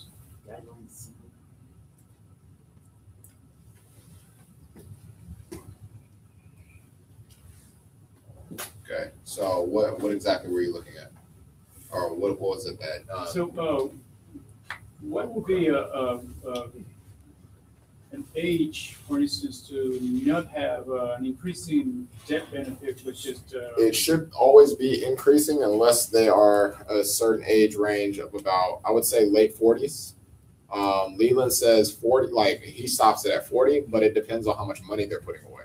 If you're late 40s and you're putting away $200 or something like that, it has to be level, right? Mm-hmm. Yeah, it has to be level. So remember how I said I have friendly advice and I have professional advice? Well, my friendly advice is it's your money. You do whatever you want. So if you're 48 years old, 50 years old, 60 years old, telling me you want to put away $200-$300 a month, you can do that just so we can get you insured. But realistically, you're not retiring. I'm going to tell you that. I'm not going to BS you and say, oh, no, you'll be able to retire with all this money. No, I'd be lying to you if I said that. So that's the friendly advice. So as you can see, there's no soft side to me. Then the professional advice is, dude, you're 48, you're 50 years old. You need to be putting away about $800 to $1,000 a month. Because if you have no retirement, you have to do that. You have to catch up. She just said it. Because otherwise, like, for example, if somebody were to tell me that and they wanted to do that, let's use that example. Perfect. Actually, this is the last thing I'll show. So let's say they're 53 years old, male, decent health, no retirement whatsoever.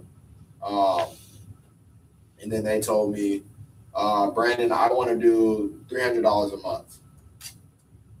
I would say, oh, okay, cool. And when do you want to retire? I want to retire at 65. Great. Let me show you what that looks like. So this isn't me being mean. This is me being honest.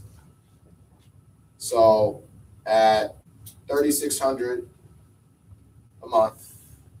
a year, you tell me, 65 years old, can you retire off that? Mm-hmm. No. This is where you have to be an advisor. You have to be the person that helps them. Because if you tell them that, oh, it's good, you can do this, blah, blah, blah, you just lied to them. You're almost worse than the financial advisors that put them in their 401ks. Because when you're looking at this, yes, he gets the insurance component. That's it. Because after that, he's not putting any more money into this. This is going to continue to grow to an extent, but it's going to start dying off at a certain point. And it's going to start working its way back down because of the cost of insurance. You're paying for both. Does that make sense? Any other questions with that? Is there a minimum time period that someone can contribute? So I know we stop it at 65, but what if they wanted to stop? There is no minimum. Okay. It's just so for example, I have clients all the time that tell me I want to retire at 78 or at 72 or 75, whatever. Like mine isn't set for 65. Mine is set for 40. Mm-hmm. Right. So it's whatever. It just gives a different. So retirement is not an age. Mm-hmm. People think that retirement is 65. Nowhere throughout history does it say retirement is the age of 65. Only reason why people are committed to that is because, one, you can't touch your money until you're 59 and a half. Two, Social Security is at its best at 65. So what does everybody do by default? They work until they're 65. Well, three, you have to take all your money out before you're 70 and a half if you have a 401k. Right. So this is why everybody is in this range. Basically between 65 and 70, but now it's shifted to 70 to 75. So all I do is correlate the two and show them what their options are. Now, if a person is telling me I can only put away $300 a month at that age, come work with me. That's career change. Because obviously what you're doing isn't working. Does that make sense? Any questions with that? Do you think I missed anything wrong? Nah, you good, man. You better at illustrations than me. Nice. About the loan, how much are you tell them about the loan, or because there's interest that they Correct. If you pull it out within the first 10 years, there is interest that you have to pay. So it's about what, 0.0 something percent. It's incredibly low compared to what a 401k would be. So somebody like, for example, I have engineers ask questions like that all the time. Great. They say, well, what about the cost of insurance? Or what about this? Or what about that? And I say, okay, cool. Let's equate the cost of insurance and stuff like that to what you pay in a 401k. 401k, you're giving back half. So whatever you take out, you're giving back half. So if you have 100K and you say, I need 50, you got to pull all 100 to get the 50. And then you pay taxes on 100K. Like you said, like that. Exactly, 0.0 whatever percent. Even then, most people don't pull from this in their first 10 years. There's no reason for them to. This is not money that they need. If this is the money that they need, they're not your client. That's what the PFR is for. So for me, an indicator when somebody says, like, when you're asking us questions, do you have a 401k? Juwan, do you have a 401k? Used to. Okay, cool. Do you have any old 401ks or IRAs or anything like that? No. Okay, great. You're not being a great example. I'm sorry. Yes, I do. Okay, yes, I do. Thank you. Yeah. What do you contribute to your 401k? About $300 a paycheck. Okay, perfect. And you're about what, 31, 32? 31, yeah. Perfect. So he's 31 years old. He's putting away $300 each paycheck into his 401k. Right away, I know that he's putting $600 a month. So if he's already been doing that and he's had his 401k for 3, 4, 5 years or whatever, it's not going to be hard for me to reallocate his money from his 401k to an IUL. Does that make sense? So you want to make sure that you're working with them and you're not just looking at what you see on the PFR and you go, well, he has $5,000 extra. I wonder if I can. No, do not do that. Do not do that. Keep it simple. Basically, and let's say Juwan told me, like, let's say Juwan was super excited about this. And he said, Brandon, you know what? I have a pretty good discretionary. I want to do $2,000 a month. Okay, great. We're going to start you off at about $750. Even though they say that they want to do something extremely high, that's cool.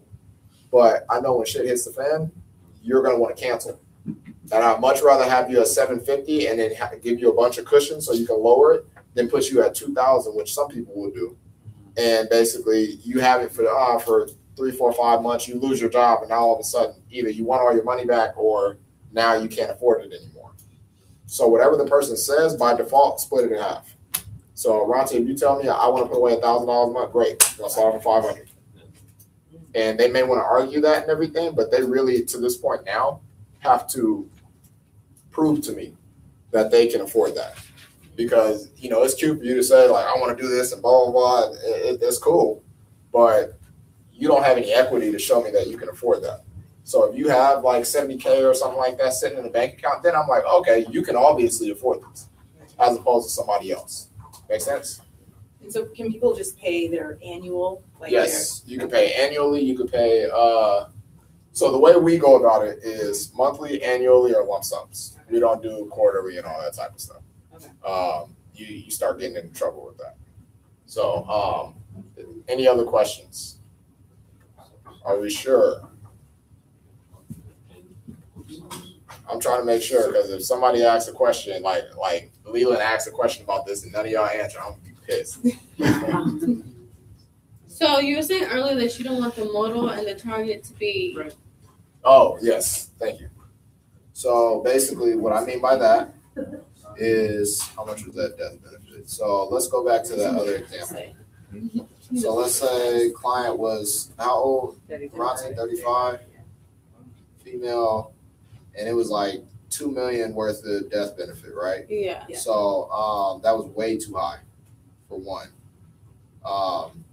So we're gonna drop that down to let's say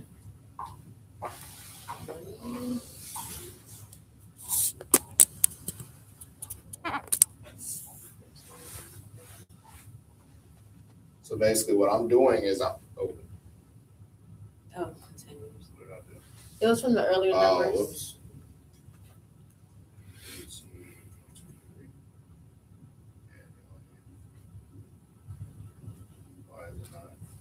It's loading. Did it? Yeah. Oh, okay. There we go. Okay, perfect. So you see how the modal is 18,000? What is 1,500 times 12? 18,000. I'll do the math for you guys. I don't want you guys to think about that. But the target premium now is $10,080. Now, you get paid off of the target premium. So even though it should 1,500 times 12 is 18,000, you get paid off of 10,000. Does that make sense? So 10,000, let's just round it down. 10,000 times your contract rate gives you how much you get paid. So at a senior associate contract rate, that would pay me 6,000 something, right? 5,500. Perfect. Thank you. So when you're looking at that, that's what this lowers down to. But by me doing this, it's basically as if she is overfunding her account. Does that make sense? So this policy is now able to drop down to 7,560, which means that she can scale back a lot. She now has like a really big bubble to work with. Okay. Does that make sense? Yeah. She has a huge cushion. So she's allowed to now put all the way up to 18,000, what she originally wanted. But if she needs to scale back, she can scale way back. For how long of a period of time can you scale back?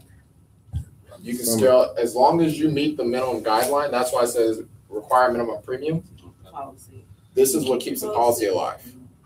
So if it's for the life of the policy, if you just stuck correct. with that. If you just stuck with that annually. No, I get that. I just wanted to know if it was for just like a hard time period in your life. So this is annually. So this is what you have to put in annually. On that one, the hard period, just to let you know, I had an IUL for 3 years. I was paying in $400. I stopped paying it last July, and I didn't need to pay it till this April. Okay. So almost 9 months. 9 months on just a Because 3-year you were paying a IUL. high So if rate. they have it for more years, you'll have a longer span. You increased death benefits, what you did, right? Basically. What? Did you increase the death benefit? No, Basically for, No, I decreased it. It was at 2.1 million. I dropped it down almost 9 million. Oh, you dropped it down. Yes. So by dropping it down, what you're looking at, this is now 1 million and it's growing. This and this are what determine how much you're going to be paying in insurance and how much basically you're going to be forced to pay. Go ahead. You said, can you scroll up a little bit? You said that on the target premium, that's going to be what we're going to be, how we get our commission based on our contract. Correct. So it's not the premium, because that premium is 1,500, right? No. 18,000 divided by 12 is Right, with the death So whatever, so it goes like this. Monthly premium times 12 is what? Everybody? monthly premium is the annual, but wouldn't that be No, it's 1,500? not the annual. So monthly monthly premium premium is times 1,500. 12 is what? Annual. Annual, which That's is your points. 18,000. points. Exactly. But your target is 10. They take the lesser of the two. Okay. Exactly. So you're not getting. You get paid on the lesser one. So it's either you're going to get paid on the target or the annual premium, whichever is the lowest. So once again, if you do this, you can only drop down to 13,000 or But something. that helps like prevent chargebacks, right? Exactly. Yeah, which is. This is saving your behind. Yep. So I see. Later. It also is a benefit to the client, though. Because you never know what you find out. Any other questions? Because I was hoping there'd be a lot more questions. Because this is where people mess up a lot. Let me see. So what happens if the client has like a life change, they got a divorce or something, and they wanted to change their death benefits? Like the beneficiary, you can change that at any point. Okay. So what about like the dollar amount that they want? Like, let's say they were married and they wanted 1.2 million to get to their spouse, but then the spouse, they got divorced and wanted to give a less amount. Well, if I divorce my fiance, I'm not giving her anything. Okay. That's just me. I can't speak for everybody else, but so if I had 1.2 million and she was gonna get half and child was gonna get half or my mom was gonna get half, I would just reallocate that half to somebody else, a dog or something. I don't know, but you don't have to drop down your death. There's no reason for you to drop your death benefit. So you just reallocate. Yeah, like so. For example, let's say you had mom and girlfriend, broke up with girlfriend, all of it goes to your mom. Make sense? Yeah. Any other questions? That guaranteed, what's the difference between the non-guaranteed and the guaranteed tab?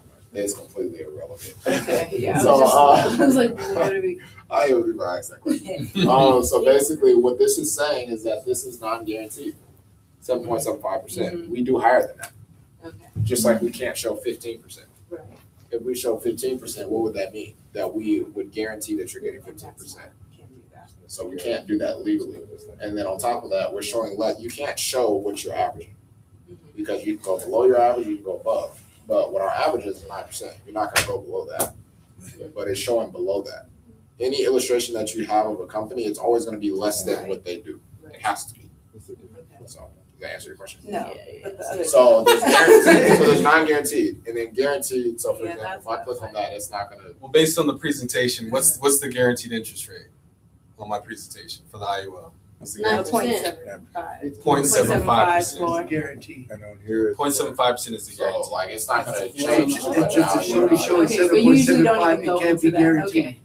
Just don't go into it Okay, 'cause cool. it'll confuse Because you. they're actually gonna get more. Like, So what's that's the why worst they can't. case scenario? This Yeah. is not guaranteed. That is worse. Right, that's what I was just like, okay, that's what it is. So whatever you end up giving your client, you're actually gonna end up giving them something better as soon as they see the end of the year and they see what it really is. It's gonna be better than the illustration. So when I close with this, I basically say that Mr. and Mrs. Client, let's just say hypothetically speaking, you're 54 years old, you have $582,000 and you need some money. If you wanted to touch this money at 54 years old, you could take out whatever you want from here just about tax-free. If you had a 401k, would you be able to do that? No. If you needed all of it and you had a 401k, what would you go home with if you tried to take that? Less than half. So all I basically show is that when this is said and done, it's pretty simple. You're looking at your 401k versus this. That's why it says not selling, it's comparison. So all you're doing is reallocating money from one place to another. That's going to give you way more interest because by the time you're 65 years old, if you put in $540,000, I know for a fact, you will not have $1.4 million sitting in a 401k. So, Mr. and Mrs. Klein, now that you see how all of this works, is there any reason why you wouldn't want to move forward with something like this, or at least see if you can qualify? No. Make sense?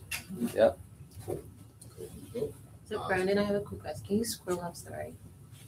So where the message says for agent to use only, not to use your clients, we still show this to the clients? Is that? Yes, we show this to the client. This you don't give this to a client to do. Okay. So they don't get to sit on there and play around and see like. Let me work mine out with the numbers. How do you say you get to this again? If you go to my WFG, and for my WFG, if you click menu, and under menu, it should have recruiting and selling. Under recruiting and selling, it'll say my transfer. So menu, recruiting and selling, then you hit sales tools, then my transfer. But you do have to be appointed, which was what Chad just found out. He passed his test, but he's not appointed yet with Transamerica. So if you're not appointed with Transamerica yet, you don't have access to illustrations. Huh? They won't let you open it? Nah, the option's not even there. Yeah. A couple days. You do it real fast. Yeah, takes a couple days. Are you ready to do the HI? Oh crap. That's why he took so long. All right. Last but not least, I think Matt has to head out. We're gonna show us HI. So I'll go on, man. Just sit up here with you. Oh yeah. You want to do HI with me? Let's do it. Makes it easy. You guys want the light on? Yeah. Last but not least, we're going to show the HI, which is the hiring interview. You gotta like pull it really low. You gotta yank it. There it is. It's all on the wrist. All right. So basically, with the way the HI goes, we all Can you know. do tic-tac-toe up here? Sure. So basically, we all know what a HI is, right? Hiring interview. So with the HI, we're always going to do something called tic-tac-toe. But you start off basically like this. So let's imagine that the trainee already brought Joanne to me. And basically, we've already kind of gone through that like, man, that was amazing, right? Everybody knows that part, right? Yeah. that was amazing, right? And they're gonna say, yeah, who was your favorite speaker? Oh, it was Leland, or it was Lasani, or it was Randolph, whatever. Okay, hold on. So you're gonna show the. Can you do both of them? The HI after the BPM and then the HI without the BPM. Can you do both? As if like I had a one-on-one with them. Yeah. It's like, okay, yeah, sure. Oh, do you do those? Yeah. Okay. Okay. Well, I'll just make sure we talk about something. Yeah. So basically, so basically, let's imagine that he's already been introduced to me, right? And basically, all I'm doing now at this point is just kind of trying to feel him out. And let's see. So for example, let's say his feedback sheet said, business owner, want to become part-time, looking for retirement options, whatever. And then I'm saying, all I'm doing is taking that and saying, oh, Jawan, I'm glad to see that you're interested in becoming a business partner and you're looking into possible business ownership opportunities. And I see here you like the idea of retirement planning. That's great. So let's first talk about this, about the part-time positions that we have available. So let me show you what we have available. I focus on one concept. So I always draw out all three, but I focus on one. There's a referral position, part-time, and full-time. So with the referral position, this is a licensed position. I typically offer this to my clients. I let them know that up front. You're not my client, so this doesn't apply to you. Kind of makes sense? Because I don't want referrals. I don't need referral agents. I have more than enough of those. I want part-time business partners. So I let them know licensed referrals. So these are for my clients. Obviously, when I'm able to help somebody with the type of information that you just saw today, what do they typically do? They want to refer a bunch of people, right? Well, what's the best way you can repay somebody that referred you, who referred you a bunch of people that paid you a lot? You can get them paid. So I offer them an option to become licensed, and now they're a licensed referral agent. They're able to get paid at 30%, at a 30% contract of whatever it is I close. So my licensed referral agents make anywhere between 1,000. 25. Definitely not 40. 25. 20, 25, sometimes 30. Most people who have a full-time job, if they have a full-time job, they can't do 40 and do the full-time as well. Usually can't do both. So when they throw those numbers out there, I say, okay, great. How much do they usually take home a week? And the numbers start getting smaller and smaller. So I'm say 700, 600, 800, whatever. And I say, wow, that's pretty interesting. Part-timers here only work about 5 to 15 hours a week. And right away, everybody tries to figure out, well, what are you talking about? Okay, great. Let me explain. Our part-timers here, they also become licensed. By them becoming licensed, they also, because they're licensed, they're able to go out on the field by themselves. They work 5 to 15 hours a week. They also attend 1 to 2 training appointments a week, right? Now, our part-timers make anywhere between $2,000 to $5,000 a month.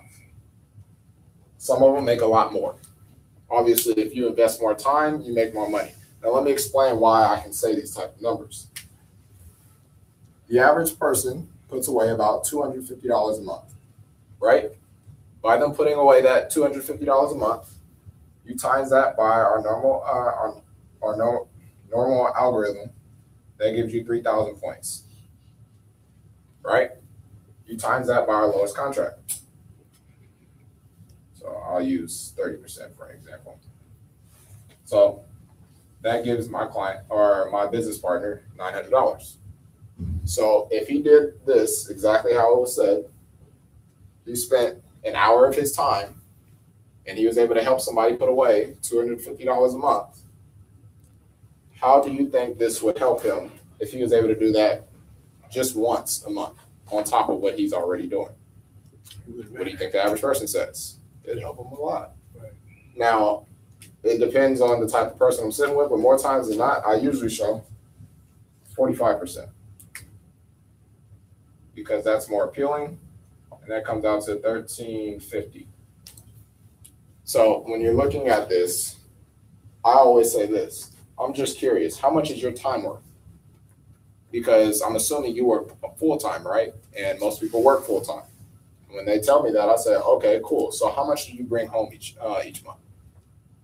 And it's not for me to beat up on them. It's just for them to kind of understand who's like how valued their time is. Once they tell me that, I say, okay, let's just say this. If I were to help you put an extra $13.50 in your pocket, doing the bare minimum amount of work here, would that help your living situation? And every single time, yes. Now, once I say that, I say, okay, great. I'm glad you understand that. Let me explain what full-time is. Full-time is 30 to however many hours, usually I say 30 to 40 hours a week, licensed, attending 2 to 3 trainings a week. And full-timers are making anywhere between $7K to $10K a month or more. Now, if I were to ask you, which do you think would you'd be most comfortable in, what would that be? And naturally, what do they gravitate to?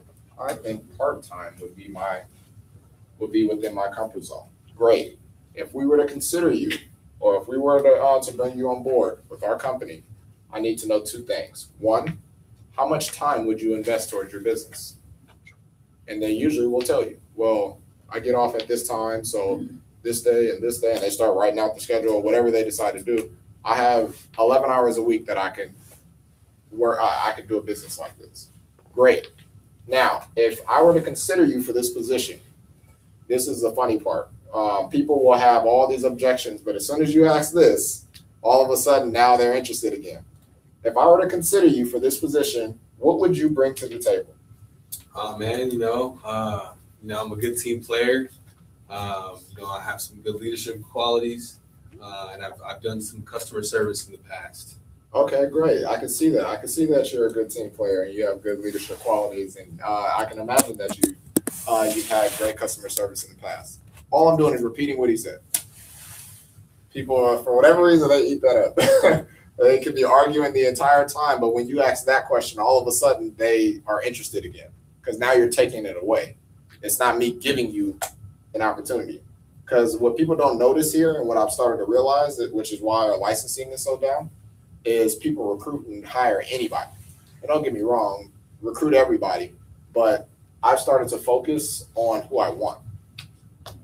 So I'm not too worried about I just had somebody the other day that was out of her mind, and she almost made it seem as if like I needed her.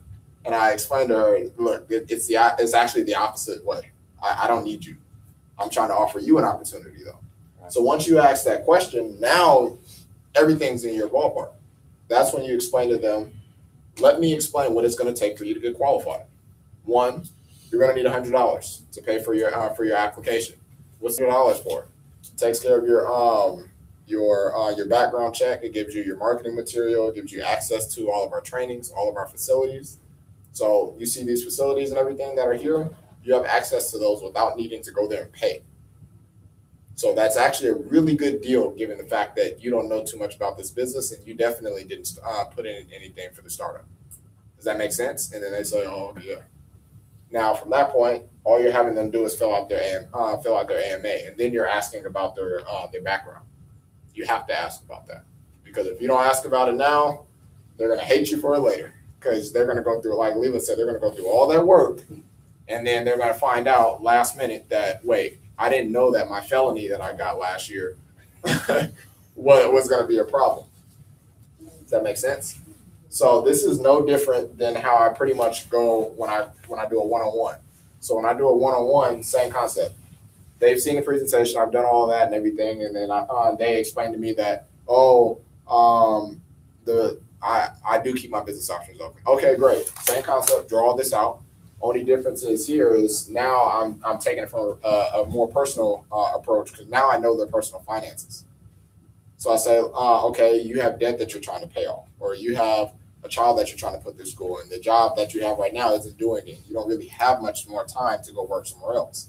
How about we try and start off right here, and I'm not even going to throw huge numbers at you. Let's just try and knock out $2,000 a month in your first month. Let's try that. And if we're able to hit that 2,000, then we'll start talking about more numbers. But with the amount of time that you have available, I believe that you're able to get this type of income done just simply because of the fact that it's a numbers game. You have 11 hours in a week. There are over 750 hours in a month. So you have time. If you did the bare minimum, this is very easy and doable. We have training associates who don't even go on appointments that make that. They just send other people to do it for them. Make sense? Yeah, same question, same everything. Close. Make sense? Questions? So does everybody understand the value of the HR? So hopefully we're doing more of these. If someone just wants to be a referral agent, Make them a referral agent. then they would get up to $100 Yes. per. That's your discretion. I know some people, like, for example, if I do I'm not a big fan of just regular referral agents anymore. I have them get licensed for a specific reason. Oh. You send me to go do a policy, and you hound me about your $100 and everything, and let's say the deal only closed, it was a $200 policy, and I got paid $1,300 or $1,100 or whatever, however much I got paid, and then it charged back. You still have my $100. Do you think I'm going to get that money back from you? No. So I'm pretty cool off the referrals. I'd much rather emphasize you getting licensed and you making 30% than me giving you $100, because you ain't gonna do nothing but blow that $100 in a day anyways. If you're gonna give me referrals, I'd rather you just give me referrals and me not paid. Or you get licensed, then now you deserve them. Because all I'm leveraging is that, well, you can't close any business. I can't close any business on your behalf without you having a license. Oh. Same concept. Makes sense? And then for referral agents, if they bring you somebody who's interested in joining the business, do you code them under that person, or are they direct to you? I let them know. So I call them. Okay. And I say, hey, like, people tell you no? Yes. Because they're lazy. They Really? don't want to come to Even though he says, I'll build your business for you. No, I'm good. So it's interesting. But basically, because more times than not, they're not going to hold their license. They're not going to pay the, yeah. So if they don't do that, they're going to fall off anyways. You see what I'm saying? But more times than not, when I offer this, because of what I've explained and everything else, they get it. They're like, oh, okay. Like, I actually don't mind getting licensed for that because you're already there anyway. Yeah, exactly. Yeah. Technically.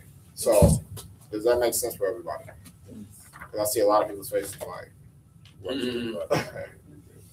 Got any questions for me? Because you're smiling back there. No, I just Yeah. He was back there. Yeah, I was about to say he was tired of sitting down. Yeah, he was back there like scheming. Yeah. He was back there scheming. I was like, I don't know what's going through his mind, but he's excited. Almost done. Any other questions? Please ask, because I would hate for you, like I said, for somebody to ask you a question and then it'd be something I answer. So if I were to ask one of you guys how to explain a referral position, how would you explain it? That you would have to become licensed. That your commission or percentage would be 30% of the clients that are referred that turn into an actual policy. Yeah. Because one more thing, the reason why I prefer this is because the company takes care of all that. Right. I figured that, man. You don't have to. Because they are an agent technically, aren't they? Yeah, you don't have to go like this and say, oh, here's your here's your $100, or here's this, here's that. And if there's you can just split them.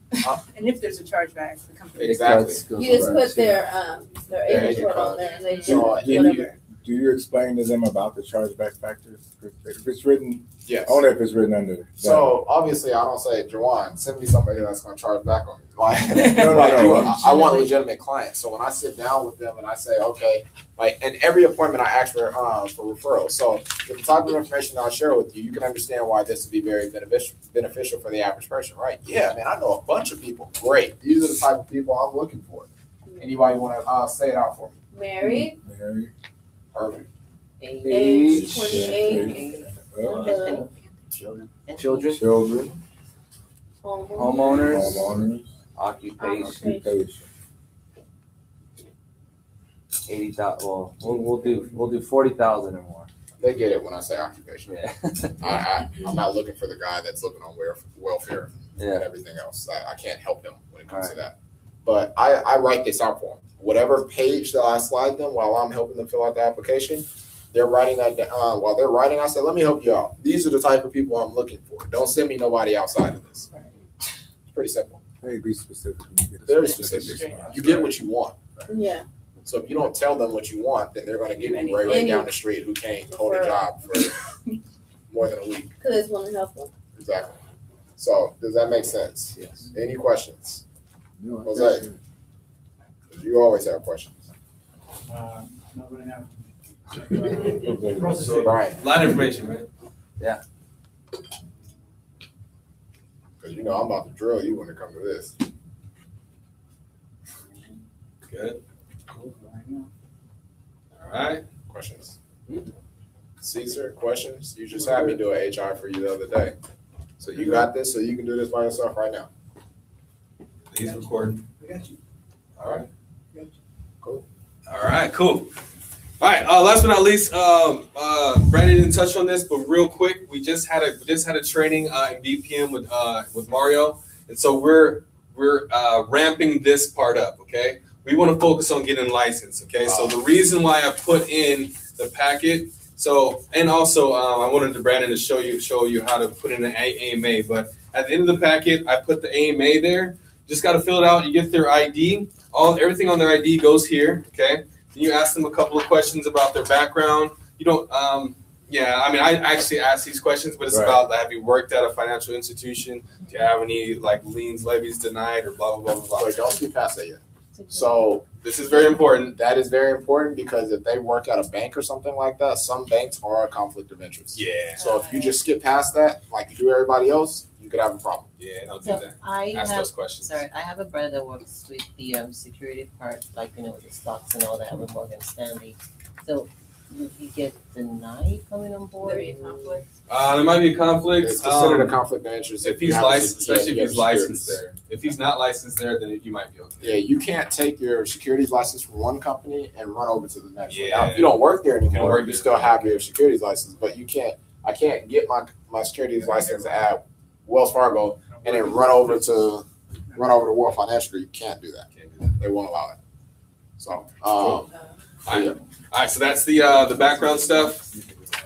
Then you ask them, can I see your credit card for the $130 initial investment? You fill this part out with their credit card information. Then you skip over to the page where you have licensing. And you want to fill out that same information on the licensing sheet so you have all that information ready to go. And then you can put in their pre-licensing on that same day. You want to do the pre-licensing and their AMA the same day. So when they come, then you tell them, I need you to meet 24 to 48 hours, preferably 24 hours, so like the next day to start their fast start. Fast start. Okay, what's the fast start? Wait. What's the fast start? So you're gonna block it. See if you guys get clients, top 3 people, get licensed. Dude, we're supposed to stop at 5. I gotta get it too. All right. Thank you guys. Wait, hold on. Last but not least, do we we already did CFTs. Leland was supposed to speak, but he's not going to be here. Well, let's just go over the goals. So you're not going to get signed off today because we went way over time. But what I want you guys to do before you leave is book a date to get with me or Brandon or Caesar so that we can sign you off. All right. Okay. You're going to study all these 4 things. Okay. And remember the criteria to get signed off on the presentation. And then book a time so we can sign you off within a week or 2 from now. All right. So let me just write on the board. Can I get some commitments and we'll just reach out to you guys? Yeah. So Brandon, write on the board. So Anthony, when do you want to get signed off? What day? What's today? Today's Saturday, the 21st. Next Friday. Next Friday, so on the 26th or the 27th? Friday, the 27th. Here, let me see. I got the calendar right here. Friday 27th. Yep. All right. That's my day. And then Brian? 31st. 31st. Chad? I'm gonna try to set some appointments throughout the week, probably next Saturday, Next Saturday? So the 28th? but possibly Earlier? throughout the week. So I'm gonna try to set some. You want to get signed off earlier than that? That's just your I don't know goal? how to sign up. I might have to just have you guys go. So. Yeah, we wanted to sign you off where you can go on your, where you can become a CFT and go on your own. Oh, really? Where you're basically, all right, so these dates, basically we're going to set up time for you to come in and prove to us that you can do the presentation, the scripts, the HI, and the illustration. Yeah, we You got prove us time. to We do got that. time to help you out. Yeah, we got time. Oh yeah, we know the fun with you all day. Yeah, he's like, wait. That's not a problem. But I'm just saying, like, so you can prove to us that you can do those three things. You want to do it next week on the 28th? All right, 28th. Lacey. Tuesday. She's going for it. All right. I don't know what date that is. Let's just say next Tuesday. Tuesday is. Was that the 24th? And if I 23rd? fail, then I have No. another couple days to do it. Yeah, I mean, you're not gonna die if you fail. Just try again. All right, Donald. I'm signing you off. So Donald. I know. When do you want to get signed off? What day? Brian said 24th. No, not for me. Oh. Oh, Lacey's the Have to be a Saturday. Said the 30. He wants the 31st. Lacey wants the 24th. Yeah. No, I don't want that. I want a Saturday. You want a Saturday? Next Saturday? That's cool. All right, let's do it. He's doing next Saturday, the 28th. Donald's doing the 28th.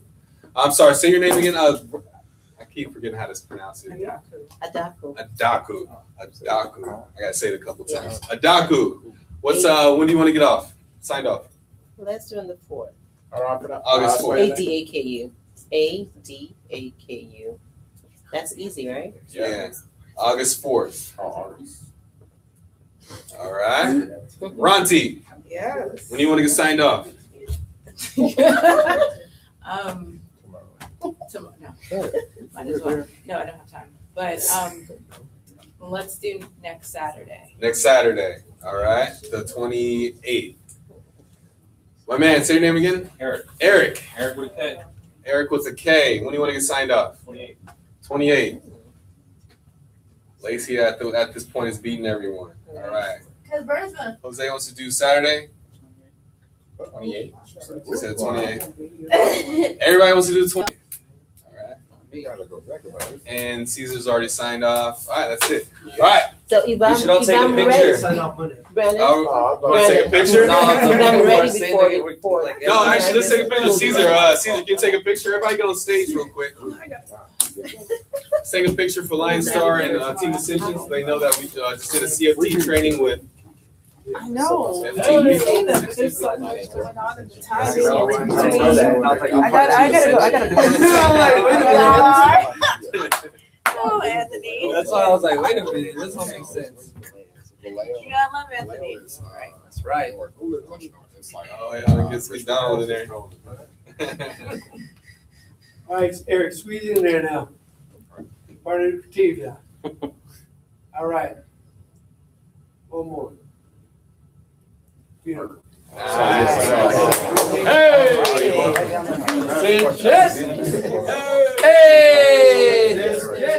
Man, we're not doing it. What's going on here? Is that just a Super Saturday thing or what?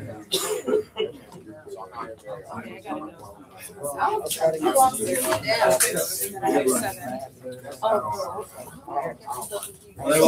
Tonight. Yeah, we'll call tonight. FIA, you don't need to sign up on that, but it's good to have it. If anybody needed to speak to Leland or anything, he will be here in about 5 minutes. And real quick, guys, just to let you know, last but not least, our goal is 60 CFTs in Team Ascension by the end of August. Hey, there we go. I don't know if it's going to happen because you guys are going late, but start recruiting some people and let's start getting them signed off in the first couple weeks, okay? It's not hard to do. It's very easy. Dallas? What do you need? I have some. Man, because you know how much it costs. Like $1 in there. You're not gonna take it. Not here. Take. Go ahead, man. It's good. Fair, right? $1. I'll make copies because to make copies costs me $17. You know what I'm saying? So $1 is like super cheap, man. Yeah. Oh, I guess I can do that. That way you don't have to. I was selling for $5. Thank you. I was selling for $5. It's front and back, so we scan front and back, and then give me the $1 for the piece. I'll Venmo you. Cash out. Yeah, Venmo.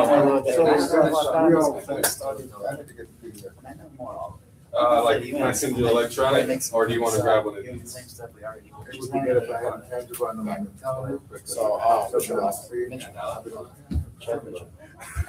just want to get it right. $1 is so cheap, guys. So, Thanks. one last. Cost me $17 I to hear make everything those you say. copies. No, you don't. You won't find it. I'm just telling you. I just want to get finished. All right. Sick of me. Yeah. You get sick of you? Yeah. Gotta get over yourself. I'm sorry about you. She's surpassing me. And I'm happy for her. Hey, this is gonna help. I think that packet will help. When I went away this last week, I was in my other mode of what I normally do. And it came to me. I presented before others. It just tripped me out. Like, you know, All right, see you guys. We're shutting down. You know what I'm saying? I was like, you're doing this already. What is your problem? But for me, it's in the moment. Yeah, so what I'm gonna do is Right. I'll send you. I got this on YouTube. We had 8 people. Yeah. 10 Yeah. Man. And worst